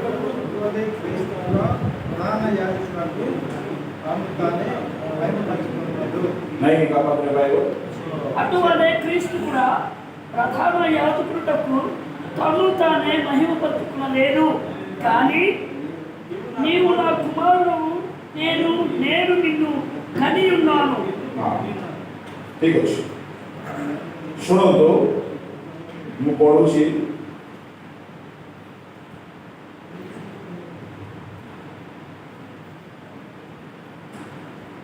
Christ glorified not himself to be made an high priest, but he that said unto him, Thou art my son, today have I begotten. যিশু ଯେଉଁ ଦିନ ମହାଯାଜକ ପଦରେ ନିଯୁକ୍ତି ହେଲେ ସେଦିନ ପିତା କହିଲେ ଆଜି ତୁମେ ମୋର ପୁତ୍ର ଜନ୍ମ ହେଲା अच्छा हिंदी में देखिए मसीह ने भी महायाजक बनने की बढ़ाई अपने आप से नहीं ली पर उसको उसी ने दी जिसने उससे कहा था कि तू मेरा पुत्र है आज मैं ही ने तुझे जन्माया है ଯେଉଁ ଦିନ ଯୀଶୁ ମହାଯାଜକ ପଦ ପାଇଲେ ସେଦିନ ଏ ଭାବବାଣୀ ସଫଳ ହେଲା ତୁମେ ଆମର ପୁତ୍ର ଆଜି ଆମେ ତୁମକୁ ଜନ୍ମ ଦେଲୁ ଆଚ୍ଛା ତା ମାନେ ମହାଯାଜକ ପଦ ଯୀଶୁ ପାଇବା ଦିନ ଯୀଶୁ ଜନ୍ମ ଦେଲେ ଏବେ ଆମେ ଦେଖିବା ଏ ମହାଯାଜକ ପଦ ଯୀଶୁ କେବେ ପାଇଲେ ମରିୟମଙ୍କ ଗର୍ଭରୁ ଜନ୍ମ ହେଲେ ଯୀଶୁ ପଦ ପାଇଲେ ମାଥ୍ୟୁ 1:21 ଯୀଶୁ ପଦ ପାଇଲେ ମହାଯାଜକ ପଦ ପାଇଲେ ଜଗତରେ ସେବା କଲା ବେଳେ ଆଉ ଭିନ୍ନ ଭିନ୍ନ ଭଲ ମନ୍ଦ ପଦ ଗୁଡ଼ାକ ଲୋକମାନେ ତାଙ୍କୁ ଦେଲେ। କେହି କହିଲେ କରଗ୍ରାହୀ, କେହି କହିଲେ ପାପୀମାନଙ୍କର ସାଙ୍ଗ, କେହି କହିଲେ ମଦୁଆ, ପେଟୁକ, ପ୍ରବଞ୍ଚକ ଇତ୍ୟାଦି, ବାଲଜିବୁଲ। କିନ୍ତୁ ପିତା ପରମେଶ୍ୱର ଯେତେବେଳେ ନିଜ ପୁତ୍ରକୁ ଦେଖୁଛନ୍ତି ଜଗତରେ ବଞ୍ଚିଥିଲା ବେଳେ କହୁଛନ୍ତି ଯୁବକମାନଙ୍କ ମୁଖ ଦ୍ୱାରା, ଏଇ ଦେଖ ଈଶ୍ୱରଙ୍କ। ଯୀଶୁ ମରିୟମଙ୍କ ଗର୍ଭରୁ ଜନ୍ମ ହେଲେ, ଯୀଶୁ ନାମ ପାଇଲେ, ସେବା କଲା ବେଳେ ଭିନ୍ନ ଭିନ୍ନ ନାମ ପାଇଲେ, କ୍ରୁଶରେ ମଲା ବେଳକୁ ମେଷ ଶାବକ ଭାବରେ ମଲେ। ତେବେ ମହାଯାଜକ ନାମଟା କେବେ ପାଇଲେ? କାହିଁକି ସେ ନାମ ଯୋଉଦିନ ପାଇଲେ ସେଦିନ ତାଙ୍କର ଜନ୍ମ ହେଲା। ଚାଲନ୍ତୁ ଦେଖିବା ଏପ୍ରିଲ 5ରେ ହିଁ ତାହା ସ୍ପଷ୍ଟ ହୋଇଅଛି। 8, 9, 10 ପଢ଼। ପୁତ୍ର ହେଲେ ହେ ପୁତ୍ରଙ୍କ ଦ୍ୱାରା ଆଜ୍ଞାବହତା ଶିକ୍ଷା କଲେ, ପୁଣି ସିଦ୍ଧ ହୋଇ ନିଜ ଆଜ୍ଞାକାରୀମାନଙ୍କ ପ୍ରତି ଅନନ୍ତ ପରିତ୍ରାଣର କାରଣ ସ୍ୱରୂପ ହେଲେ। ଯେହେତୁ ସେ ପରମେଶ୍ୱରଙ୍କ କର୍ତ୍ତୃକ ମଲ୍କିସେଦକଙ୍କ ସଦୃଶ୍ୟ ମହାଯାଜକ ବୋଲି ନାମ ପ୍ରାପ୍ତ ହେଲେ। ହାଲେଲୁୟା। କେବେ ଯୀଶୁ ମହାଯାଜକ ନାମ ପ୍ରାପ୍ତ ହେଲେ? ଯେଉଁ ଦିନ ସେ ପରିତ୍ରାଣ କାରଣ ସ୍ୱରୂପ ହେଲେ ଆଉ ସିଦ୍ଧ ହେଲେ। ଯୀଶୁ ବଞ୍ଚିଥିବା ବେଳେ ସିଦ୍ଧ ହେଇନାହାନ୍ତି। ମନେ ରଖିବା, ଯୀଶୁ କହିଲେ ମୁଁ ଆଜିକାଲି ଭୂତ ଛଡାଉଛି, ଆସନ୍ତାକାଲି ମୁଁ ସିଦ୍ଧ ହେବି। ଯୀଶୁ କ୍ରୁଶରେ ବି ସିଦ୍ଧ ହେଇନାହାନ୍ତି। କ୍ରୁଶରେ ସେ କାମ 99% କାମ କମ୍ପ୍ଲିଟ କଲେ। ଗୋଟିଏ କାମ ବାକି ରହିଯାଇଥିଲା, ସେ କାମ ସେ କ୍ରୁଶରେ କରିପାରି ନାହାନ୍ତି। ପ୍ରଭୁଙ୍କ ଲୋକମାନେ, ସେ କ୍ରୁଶରେ ମରିବା ବହୁତ ବଡ଼ କଥା ନଥିଲା, ଅବଶ୍ୟ ଗୁରୁତର କଥା। କାହିଁକି କ୍ରୁଶରେ ମରିବା ବହୁତ ବଡ଼ କଥା ନଥିଲା? ଯେହେତୁ ଯୀଶୁଙ୍କ ପୂର୍ବରୁ ଅନେକ କ୍ରୁଶରେ ମରିଛନ୍ତି, ଅନେକ କ୍ରୁଶରେ ମରିଛନ୍ତି। ରୋମିଓ ସାମ୍ରାଜ୍ୟ ସାରା ପୃଥିବୀରେ ପାଖାପାଖି 1400 ବର୍ଷ ଶାସନ କଲା ସାରା ଦୁନିଆରେ। ଆଉ ରୋମିଓ ସରକାର ରାଜଦଣ୍ଡ କ୍ୟାପିଟାଲ ପାନିଶମେଣ୍ଟ ଥିଲା, ସବୁଠାରୁ ବଡ଼ ପାନିଶମେଣ୍ଟ ଥିଲା କି ଜଣକୁ କ୍ରୁଶରେ ଟାଙ୍ଗି ଦିଅ, କ୍ରୁଶରେ ଟାଙ୍ଗି ଦିଅ। ଆଉ ଦୁନିଆରେ ରୋମିଓ ସାମ୍ରାଜ୍ୟ, ଏବେ ଯେମିତି ଭାରତରେ ବିଜେପି ସରକାର ଚାଲିଛି, ତ ସାରା ଦୁନିଆରେ ସେମିତି ରୋମିଓ ସରକାର 1400 ବର୍ଷ ପାଖାପାଖି ରାଜତ୍ୱ କଲେ। ସେହି ସମୟରେ ଯୀଶୁ ଜନ୍ମ ହେଲେ, ସେହି ସମୟରେ ଯୀଶୁକୁ ଦଣ୍ଡ ଦିଆଗଲା। ତ ରୋମିଓ ସରକାର ଏତେ ଲମ୍ବା ସମୟ ସାରା ଦୁନିଆରେ ରାଜତ୍ୱ କରିବାର ମୂଳ କାରଣ ଥିଲା, ରୋମିଓ ସରକାର ଜନତା ପାଇଁ ବହୁତ ଭଲ ଚିନ୍ତା କଲେ, ଆଉ ଭୁଲ କଲେ ବହୁତ କଡ଼ା ଦଣ୍ଡ ଦିଏ। ଦିନେ ସେନାପତି ଯୀଶୁଙ୍କୁ ପ୍ରହାର କଲେ, ଯୀଶୁଙ୍କୁ ପାଉଲଙ୍କୁ ପ୍ରହାର କଲେ। ପ୍ରହାର କଲା ପରେ ପଚାରିଲେ ତୁମ ପରିଚୟ ଦିଅ। ସେ କହିଲେ ମୁଁ ଜଣେ ରୋମିଓ ନାଗରିକ। କହୁ ଡରିଗଲେ ସେନାପତି। କାହିଁକି ଡରିଗଲେ? ରୋମିଓ ନାଗରିକକୁ କିଏ ମାରି ପାରିବ ନାହିଁ। ରୋମୀ ସରକାର ତାଙ୍କର ବହୁ ଯତ୍ନ ନିଏ। ତ ସେନାପତି ଡରିଗଲେ। ସେନାପତି କହିଲେ ତୁମେ ଜନ୍ମର ନାଗରିକ? ହଁ, ମୁଁ ଜନ୍ମରୁ ରୋମିଓ। ମୁଁ ଟଙ୍କା ଦେଇକି ନାଗରିକ ପାଇଛି। ରୋମିଓ ସରକାର ନିଜ ଲୋକମାନଙ୍କର ଖାଇବା, ପିଇବା, ଔଷଧ, ଜୀବିକା, ବ୍ୟବସାୟ, ରୋଜଗାର, ଡେଭଲପମେଣ୍ଟ, ଘର, ସାମାଜିକ ଉନ୍ନତି ପାଇଁ ବହୁତ ଯତ୍ନ ନେଉଥାଏ। ବହୁତ ପ୍ରଜା ମଙ୍ଗଳକାରୀ ଏକ ସରକାର ଥିଲା। କିନ୍ତୁ ଯଦି କେହି ଭୁଲ କରେ ତାହାକୁ ଏମିତି ଦଣ୍ଡ ଦେଉଥାଏ ସେ ଜୀବନରେ କେବେ ଆଉ ଭୁଲ କରିବ ନାହିଁ। ତେବେ ସେମାନଙ୍କର ସବୁଠାରୁ ବଡ଼ ଦଣ୍ଡ ଥିଲା କ୍ରୁଶରେ ଟାଙ୍ଗି ଦେବା।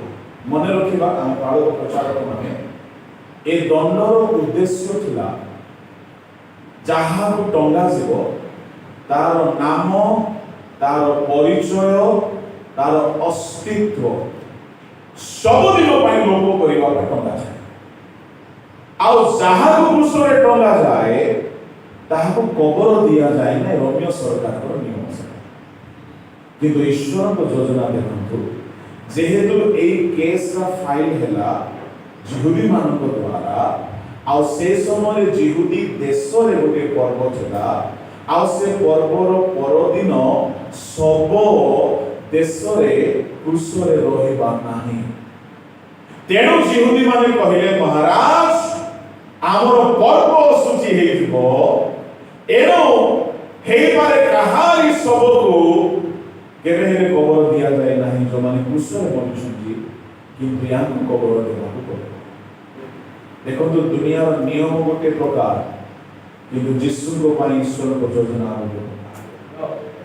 ଆଉ ଜିହୁଦୀ ମାନଙ୍କର ଅନୁରୋଧ କ୍ରମେ ଶବକୁ ସେଦିନ ତଳକୁ ନିଆଗଲା, ଓହ୍ଲାଇଗଲା, ଆଉ କବର ଦେଲେ। ନଚେତ୍ ଜାଣିଛନ୍ତି କଣ ହୁଏ? ବାସ୍ତବରେ ରୋମିଓ ସରକାରଙ୍କର ଦଣ୍ଡାଦେଶ ମଧ୍ୟରେ ଯାହାକୁ କୃଷରେ ଟଙ୍ଗାଗଲା ତାହାକୁ ଟାଙ୍ଗି ଦେଇକି ପଳେଇ ଆସନ୍ତି, କିନ୍ତୁ ଯୀଶୁକୁ ଟାଙ୍ଗିଲା ପରେ ଏମାନେ ଆସିଲେ। ଆଉ ଟଙ୍ଗା ଯାଉ ଯାଉ ତାହା ନଗରରୁ ଦୂରରେ ଗୋଟିଏ ଖୁଣ୍ଟରେ ଝୁଲୁଥାଏ, ଆଉ ଯଦି ଅଳ୍ପ ସମୟ ପରେ ସେ ମରିଗଲା ବା ବଞ୍ଚି ବି ଅଛି, ଉପରରୁ ଉତ୍କର୍ଷ, ଚିଲ, ବାଜ, ଶାଗୁଣା ଏମାନେ ଦେଖନ୍ତି ଗୋଟିଏ ମାଂସଟା ଝୁଲୁଛି, ଜିଅନ୍ତା ଅବସ୍ଥାରେ ଆସିକି ଆଖି ପୋଡ଼ିକି ଖାଇଦିଅନ୍ତି। ବଞ୍ଚି ଥାଉ ଥାଉ ଆସିକି ମୁହଁ ରାମ୍ପନ୍ତି, ରକ୍ତ ଛାଟନ୍ତି, ଛିଣ୍ଡାଇ ଛିଣ୍ଡାଇ ଖାଇ ପକାନ୍ତି।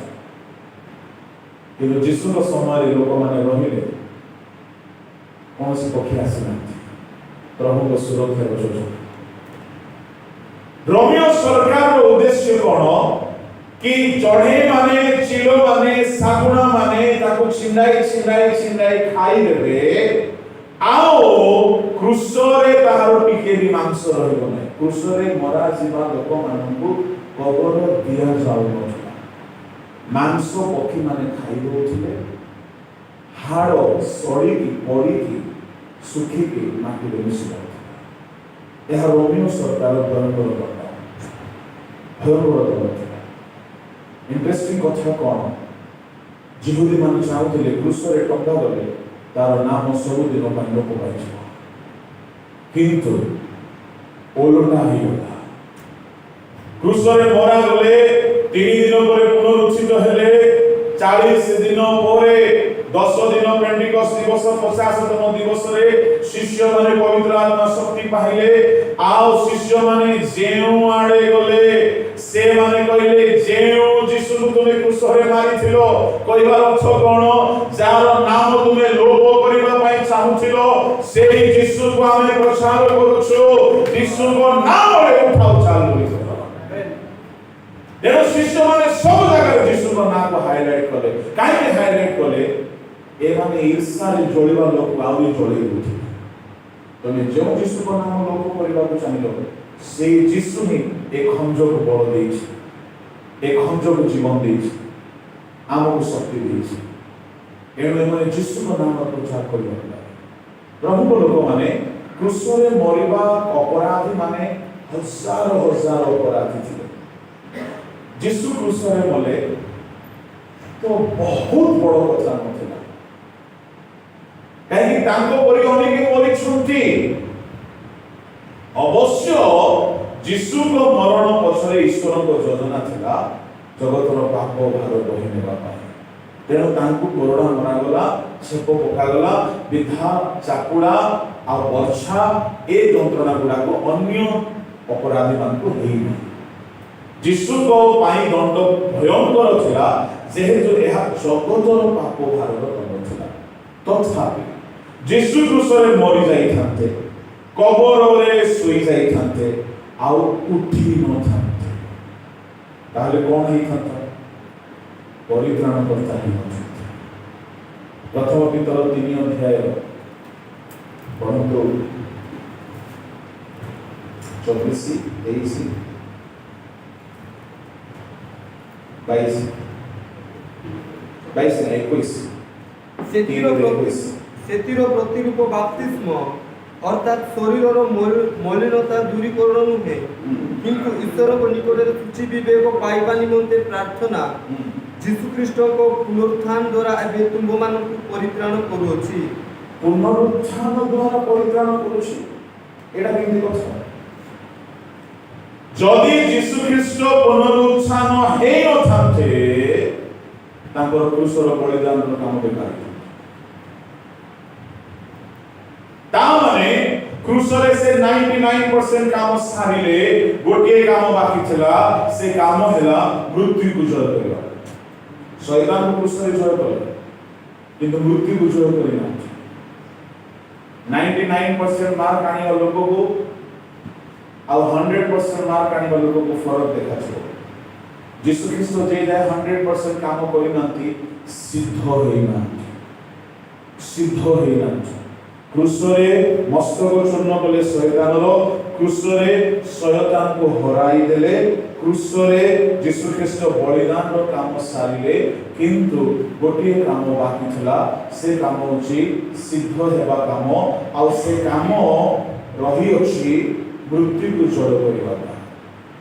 ଯେତେବେଳେ ସେ ତୃତୀୟ ଦିନରେ ବା 3 ଦିନ ପରେ ମୃତ୍ୟୁକୁ ଜୟ କରି ଉଠିଲେ, ସେତେବେଳେ ସ୍ୱର୍ଗ ପୃଥିବୀର ସବୁ ଅଧିକାର ପାଇଗଲେ, ମୃତ୍ୟୁ ପାତାଳର କଞ୍ଚି ପାଇଗଲେ, ଆଉ ଦାଉଦଙ୍କର କଞ୍ଚି ପାଇଗଲେ, ଆଉ ସେ ସିଦ୍ଧ ହେଇଗଲେ, ଆଉ ସେ ମୃତ୍ୟୁଜୟୀ ହେଇଗଲେ, ଅକ୍ଷୟ ଶରୀର ପାଇଲେ, ଅମର ଶରୀର ପାଇଲେ, ଆତ୍ମିକ ଶରୀର ପାଇଲେ, ଗୌରବମୟ ଶରୀର ପାଇଲେ। ଆଉ ସେଦିନ ଯେତେବେଳେ ସେ ସିଦ୍ଧ ହେଲେ, ସ୍ୱର୍ଗୀୟ ପିତା ତାଙ୍କୁ ଗୋଟେ ନାମ ଦେଲେ। କେଉଁ ନାମ?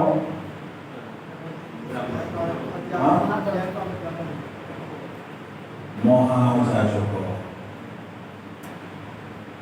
ଯେଉଁଦିନ ଯୀଶୁ ସିଦ୍ଧ ହେଲେ, ମଲ୍କିସେଦକଙ୍କ କ୍ରମାନୁସାରେ, ଦୁନିଆରେ 2 ଗୋଟି ଯାଜକୀୟ କ୍ରମ ଅଛି। ଦୁନିଆରେ ମୋସାଙ୍କ ସମୟରେ ହାରଣଙ୍କ ଯାଜକୀୟ ରୀତି, ସ୍ୱର୍ଗରେ ମଲ୍କିସେଦକଙ୍କ ରୀତି। ଯୀଶୁ ଖ୍ରୀଷ୍ଟ ମଲ୍କିସେଦକଙ୍କ ରୀତି ଅନୁସାରେ ମହାଯାଜକ ପଦ ସେଦିନ ପାଇଲେ, ଯେଉଁଦିନ ସେ ସିଦ୍ଧ ହେଇକି ଉଠିଲେ। ସେଦିନ ମହାଯାଜକ ପଦ ସେଦିନ ସେ ପାଇଲେ, ସେଦିନ ଏ ଭାବବାଣୀ ସଫଳ ହେଲା। କୋଉ ଭାବବାଣୀ? ତୁମ୍ଭେ ଆମର ପୁତ୍ର, ଆଜି ଆମେ ତୁମକୁ ଜନ୍ମ। ଲୁକ 20:36-35 ପଢ଼ନ୍ତୁ।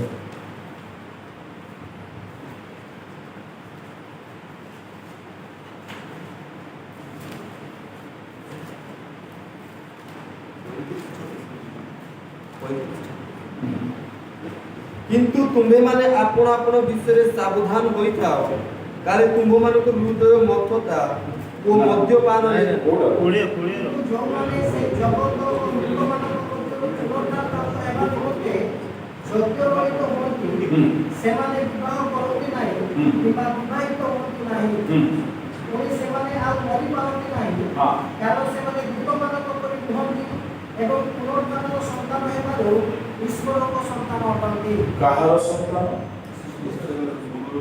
ପୁନରୁତ୍ଥାନର ସନ୍ତାନ। ତୁମେ ଆମର ପୁତ୍ର, ଆଜି ଆମେ ତୁମକୁ ଜନ୍ମ ଦେଲୁ। ପ୍ରଭୁଙ୍କ ଲୋକମାନେ ଯୀଶୁ ଖ୍ରୀଷ୍ଟ ଯେଉଁଦିନ ପୁନରୁତ୍ଥିତ ହେଲେ, ସେଦିନ ସେହି ଭାବବାଣୀ ସଫଳ ହେଲା। ଆଉ ଯୀଶୁ ଖ୍ରୀଷ୍ଟ ଯେଉଁଦିନ ପୁନରୁତ୍ଥିତ ହେଲେ, ସେଦିନ ସେ ସିଦ୍ଧ ହେଲେ, ଆଉ କୌଣସି କାମ ବାକି ନାହିଁ। ଯେତେବେଳେ ସେ ସିଦ୍ଧ ହେଲେ, ସେଦିନ ତାଙ୍କୁ ମହାଯାଜକ ପଦ ମିଳିଲା, ଆଉ ସେଦିନ ତାଙ୍କ ପାଇଁ ଏ ଭାବବାଣୀ ସଫଳ ହେଲା। ତାମାନେ ଯୀଶୁ ଖ୍ରୀଷ୍ଟ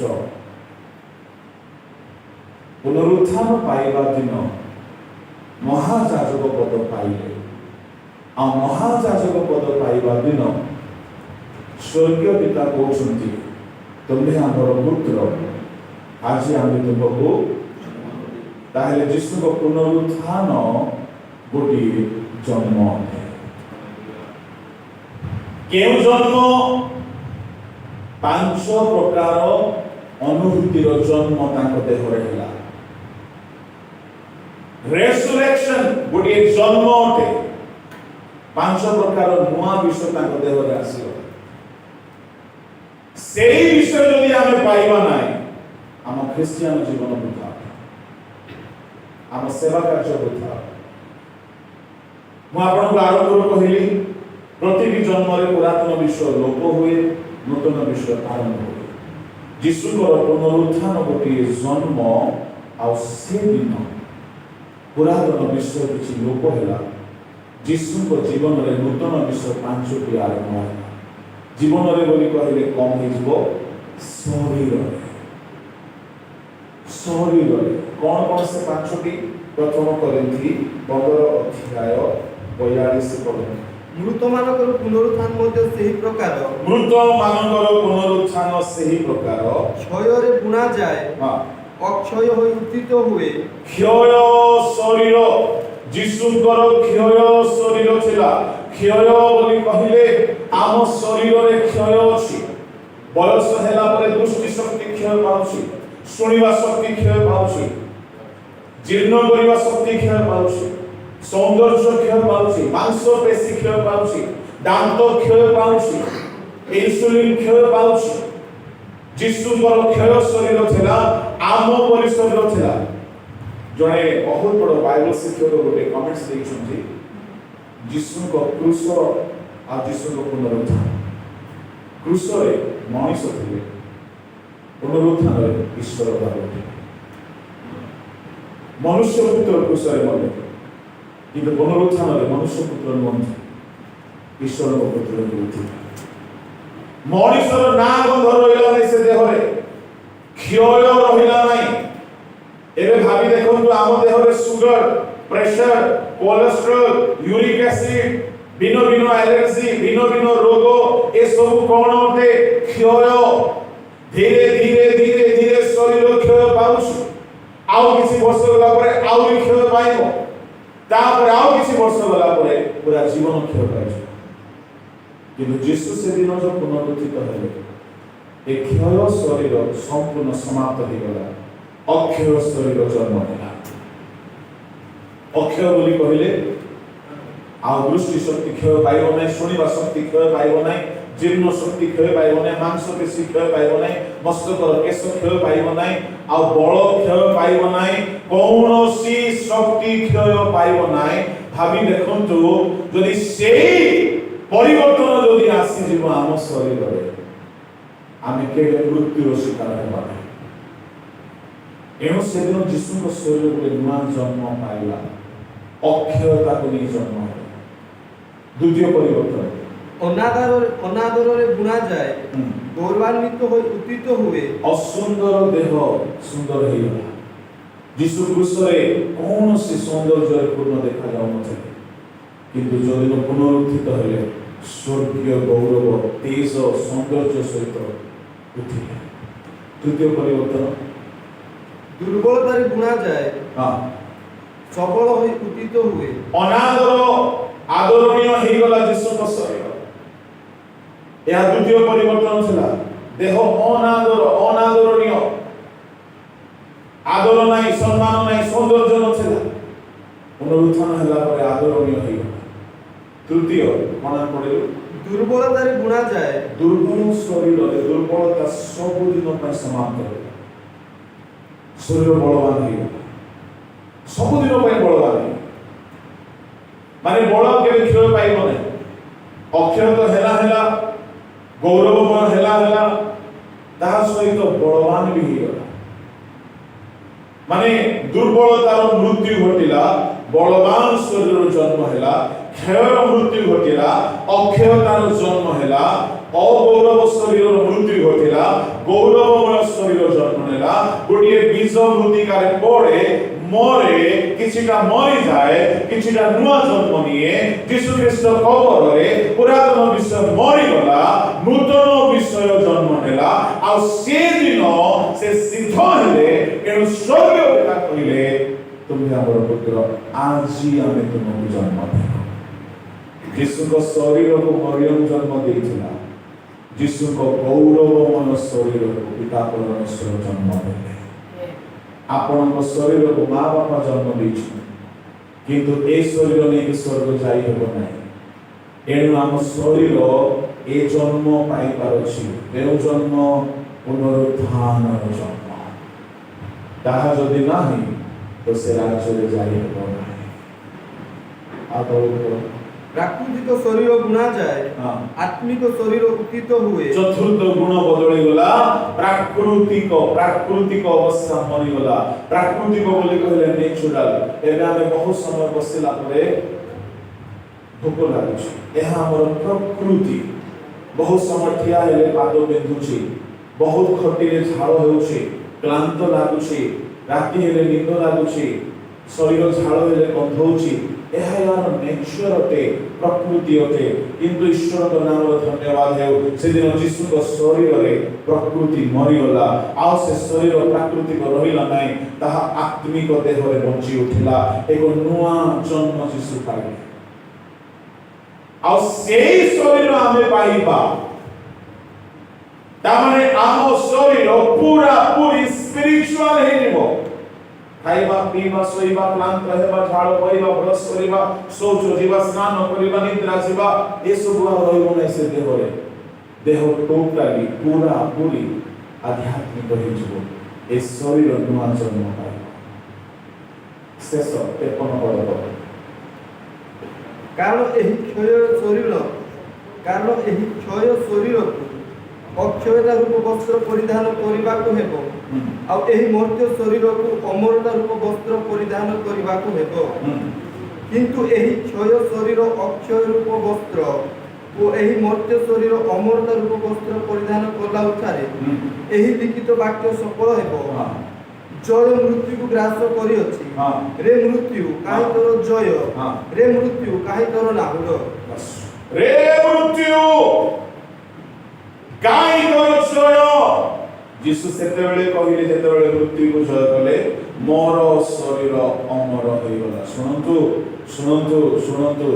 यीशु मृत्यु को जय कले आमे तो पाप मिथ्या को जय करे लोभ को जय करे क्रोध को जय करे पाळक चर्चा करू पर चर्चा को जय करे हिंसा को जय करे आमे काम कथा को जय करे मृत्यु तो बहुत दूर रे अछि केउ दिन जदि यीशु आसी गले आमे की पुनरुत्थित हेबा ना रूपांतरित हेबा प्रभु को लोक माने यीशु ख्रीष्ट पाप को जय कले शैतान को जय कले मृत्यु को जय कले प्रलोभन को जय कले सर्व भाव रे विजय हेले जेते बेले से मृत्यु को जय करी उठिले मरण को जय कले मरण अमर हे गला मोर शरीर मॉर्टल बॉडी यीशुଙ୍କର ସେ ଦିନ जो शरीर कबर को जाइथिला ताहा मरणशील शरीर थिला से दिन से शरीर सब दिन पाई बदली गला मरणर समाप्ति घटिला से देहरे आउ से देह केबे मरि बनाई अमरता को नै जन्म हेले यीशुଙ୍କ शरीर जेते बेले अमरता को पिंधि नेला सेते बेले भाववाणी सफल हेला जय मृत्यु को ग्रास कर प्रमुख लोक माने आम जीवन लक्ष्य ताहा ही मो मोर छोट एक्सपीरियंस रे कहूची सेवा कार्य प्रचार हो शिक्षा हो आत्मलाभ हो सुस्थता हो भाववाणी हो बहुत सहज अटे बहुत सहज अटे किंतु पाप को जय करवा शैतान को जय करवा सहज नहीं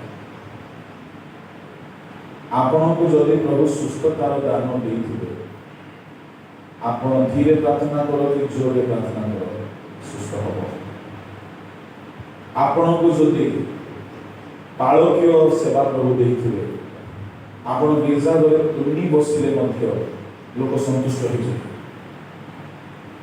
बुझिले पाळक खाऊ गिरजा तार उपस्थिति से मूल्यवान आपण को जदि प्रचार दान थिबो आपण ठिया ही किछि भी कहिबे से प्रचार लोक मन लाभ जन्मे ताहा दान होते उदाहरण स्वरूप कलेक्टर जिला ऊपर पाळ बसे से बसी की सिग्नेचर करू सोई की करू कि सिग्नेचर न करी फोन रे कहि दो काम हो कहीं से निजुक्ति पाइछ आपण को जदि प्रभु शिक्षा दान निजुक्ति देले पाळक काम निजुक्ति देले से निजुक्ति देखिबा हेतु आपण चाहे कोइले भी उठा लागे जे से निजुक्ति करूछन से व्यवहार करिवे जिला पाळ तार पावर देखेबो ए घर गुडा भांगी के रास्ता चौड़ा करो तार गोपाल दो नहीं बंद कर नहीं पावर एसपी जदि कहि देबो ए दुकान गुडा भांगो केई कोइ पारिबो केस पत्र हेले मध्य भंगा दुनिया सरकार अपॉइंटमेंट पाइथिबा ऑफिसर एते पावर स्वर्गादि स्वर्ग मृत्युंजयी परमेश्वर राजाधिराज अपॉइंटमेंट पाइथिबा बालक प्रचार कर वाक्य व्यर्थ हो कि व्यर्थ हेबो नाही आपण प्रचारक बालक आपण ठिया हेले वाक्य द्वारा प्रभु काम करि देबे किंतु तार अर्थ हो जे आपण आगमन पाइ रेडी आजिर मोर फोकस हेउची निजो को रेडी करो राज्य माने मिनिस्ट्री को सेकेंडरी स्थान दियो प्रचार शिक्षा मिनिस्ट्री आपनकर प्रार्थना जीवन पवित्र जीवन भल अछि ये सब भल रहे चाहे किंतु आपनकर पर्सनल गुप्त जीवन ठीक अछि तो पवित्र अछि तो चिंता भावना शरीर मन तुंड कथावार्ता पर चर्चा नहीं तो असुचिता नहीं तो पाप नहीं तो आमे केउथि पय आहु तो प्रचार करी करी करी करी मरि जवा पय नहीं हमर पूरी आशा अछि जिसु तुम्हें मोर आशा गौरवमय भरोसा कौन से गौरवमय भरोसा गौरवमय भरोसा इंग्लिश रे ब्लेस्ड होप कौन ए शरीर सबुदिन नूआ जन्म पाइब ए शरीर सबुदिन अमर हो पुराणा विश्व मरी ए शरीर केबे रोग पशिब नाई केबे मृत्यु पशिब नाई केबे दुर्बलता पशिब नाई ए शरीर को के मारी पारिबे नाई विस्फोट करि पारिबे नाई गोली लागिबो नाई ये शरीर ईश्वर को परि हे जिवो सेई जो गौरवमय पुनरुत्थान एहाई हमर अपेक्षा आशा आमे पाइबा आम लोक मानकु ताहा पई प्रस्तुत करबा एहा हमर सेवार लक्ष्य होयो से लक्ष्य रखि जदि गोटे पालक चलला मु आगमन रे जिबी मो लोक मानकु नै कि जिबी से पालक से प्रचार एंटरटेनमेंट हेबो तार प्रतिटी प्रचार लोक मानकर चिकित्सा हेबो ट्रीटमेंट हेबो एंटरटेनमेंट हेबो ट्रीटमेंट हेबो आ ट्रीटमेंट रे समय लागे को रोग 6 मास को रोग वर्षे को रोग 2 वर्ष ट्रीटमेंट चले एंटरटेनमेंट 25 मिनट 15 मिनट 20 मिनट मनोरंजन कार्यक्रम 15 मिनट 20 मिनट 20 मिनट रे कहला की कहला कौन कहला बढ़िया कहला कौन कहला बढ़िया कहला कौन कहला नहीं बढ़िया तो कहला कौन कहला बढ़िया कहला कौन कहला माने 20 मिनट कहला हमको ट्रीटमेंट नहीं सही चिकित्सा समय लगे आप सुगर पर ट्रीटमेंट करूछन जो दिन खाइबे ना से दिन बढ़ी जाबो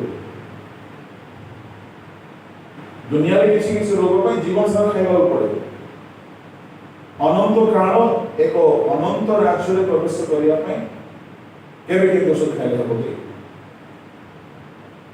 सब बेले चिकित्सा हेउछि बार आज मंडली मानरे ट्रीटमेंट नाही एणु लोक माने खाली रेफरेंस जानिले एणु तेणु प्रचार करबा भी सिखिले परिवर्तन हेले बहुत कम लोग परिवर्तन मधुआ मान को पाई मंडली भीतर किसी एजेंडा नाही बेविचारी मान को सजाड़ी पापे मंडली पाखरे किछि प्लानिंग नाही स्ट्रैटेजी नाही तो मंडली खाली क्लब हाउस करी हिछि रविवार गिरजा रे गले चुपचाप चेयर रे बसिले अंधार मुआ परी बसिले ना गोटे गीत ना गोटे ताली ना प्रार्थना ना ध्यान दरकार पड़े ढूंढी तापर पड़े एमिति मास वर्ष चली लक्ष्य कौन जड़े तो कहला आज्ञा हत्या फंदू नहीं बोली आ कौन करेंगे शब्द को बुझी पारे नहीं फंदू नहीं बोलवाटा बहुत वर्ष पर शुणली हेले परिवार फंदबो की होय आज जाऊ छु जे परिवार हेले फंदबो की होय बुझी पारे नहीं फंदबो पत्थर जहां फंद पर्यंत पानी भर से आड़े पड़े फंद बहुत समय पर बुझिली जे सेटा हमर लोका साहित्य थिला बहु लोक माने लक्ष्य कोन दरकार के हिल दी पैसा मिल जाओ लक्ष्य नहीं कि मु पुनरुत्थान पाइबी अनेक को पुनरुत्थान करबी आमे लक्ष्य विहीन प्रचार को पाल करी कि चालू आम मंडली लोक माने आमे केते लोक कहि परिबा आज मु ताको परिवर्तन कली मु ताको जन्म देली मु ताको सजाड़ी केते लोक हम कहि परिबा प्रभु लोक माने यीशु ख्रीष्ट हम आदर्श देखेले से सब जन्म गोटे जन्म छाड़ी सब जन्म दे गति करे शैतान थर जन्म हेबा छाड़ी से मरियम थर जन्म हेले जल रे जन्म हेले आत्मा रे जन्म हेले हालेलुया से सियोन रे जन्म हेले से पुनरुत्थान रे जन्म हेले एणु ताहां को कुहागला कि आमे तुम्ही आमर पुत्र आसी आमे तुमको जन्म दे आमे दुनिया रे जन्म नहीं छु यदि ये सब जन्म पाई कि यदि आमे रेडी हेबा नै से दिन यदि आमे पुनरुत्थित हेबा नै ताहले हमरे सब जन्म बेकार छु आओ यीशु ख्रीष्ट पुनरुत्थित हेबा द्वारा अनेक आशीर्वाद तो निजे पाइले और से दिन ठारे से प्रभु बोली घोषित और से तांको मिनिस्ट्री से दिन ठारे बढ़िया को लगे जदि यीशु ख्रीष्ट क्रूसरे मला पर उठी न थांते पाउल भीतर कोन प्रचार करिसथि आमे जहां प्रचार करू से कष्ट मष्ट मले से ना उठले ना या कोन करबा ए प्रचार दम थांता कि तो फारुसी माने कोइ कहले बहुत लोग क्रूसरे मरिसन तो यीशु मले कोनटा बड़ କଥା नाही से मृत्युंजय कबर खुला अछि से आसिले मरिले उठिले धरा पृष्ठर इतिहास रे नुआ इतिहास रचिले से स्वर्गारोहण कले से पुनर्बार आसिले आ जो माने तांको परि रेडी हेछंती तुरी धोनी रे तांको नै जिवे जेति शेष देह पाइबी गले से परि देह से हम समस्त को देबे एहा होछि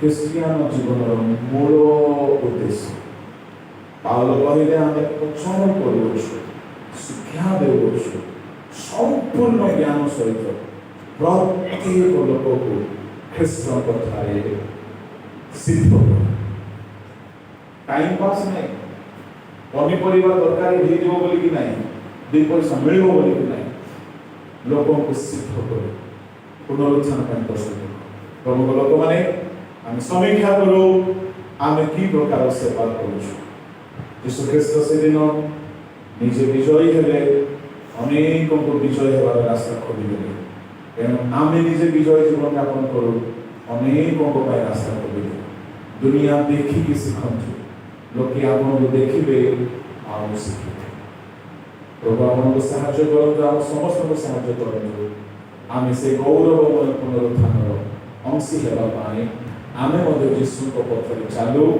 सिद्ध हे न हेले से अंशी प्रभु वाक्य हम समस्त को आशीर्वाद आशा छोटा प्रार्थना पवित्र स्वर्गीय पिता अल्प समय तुम वाक्य अध्ययन करने आम साहाय्य कल ताहा आम जीवन लक्ष्य हो परिवर्तन कारण ତମ ହସ୍ତରେ ସମର୍ପିତ ହୋଇ ପ୍ରାର୍ଥନା ଯୀଶୁଙ୍କ ନାମରେ। बहुत धन्यवाद।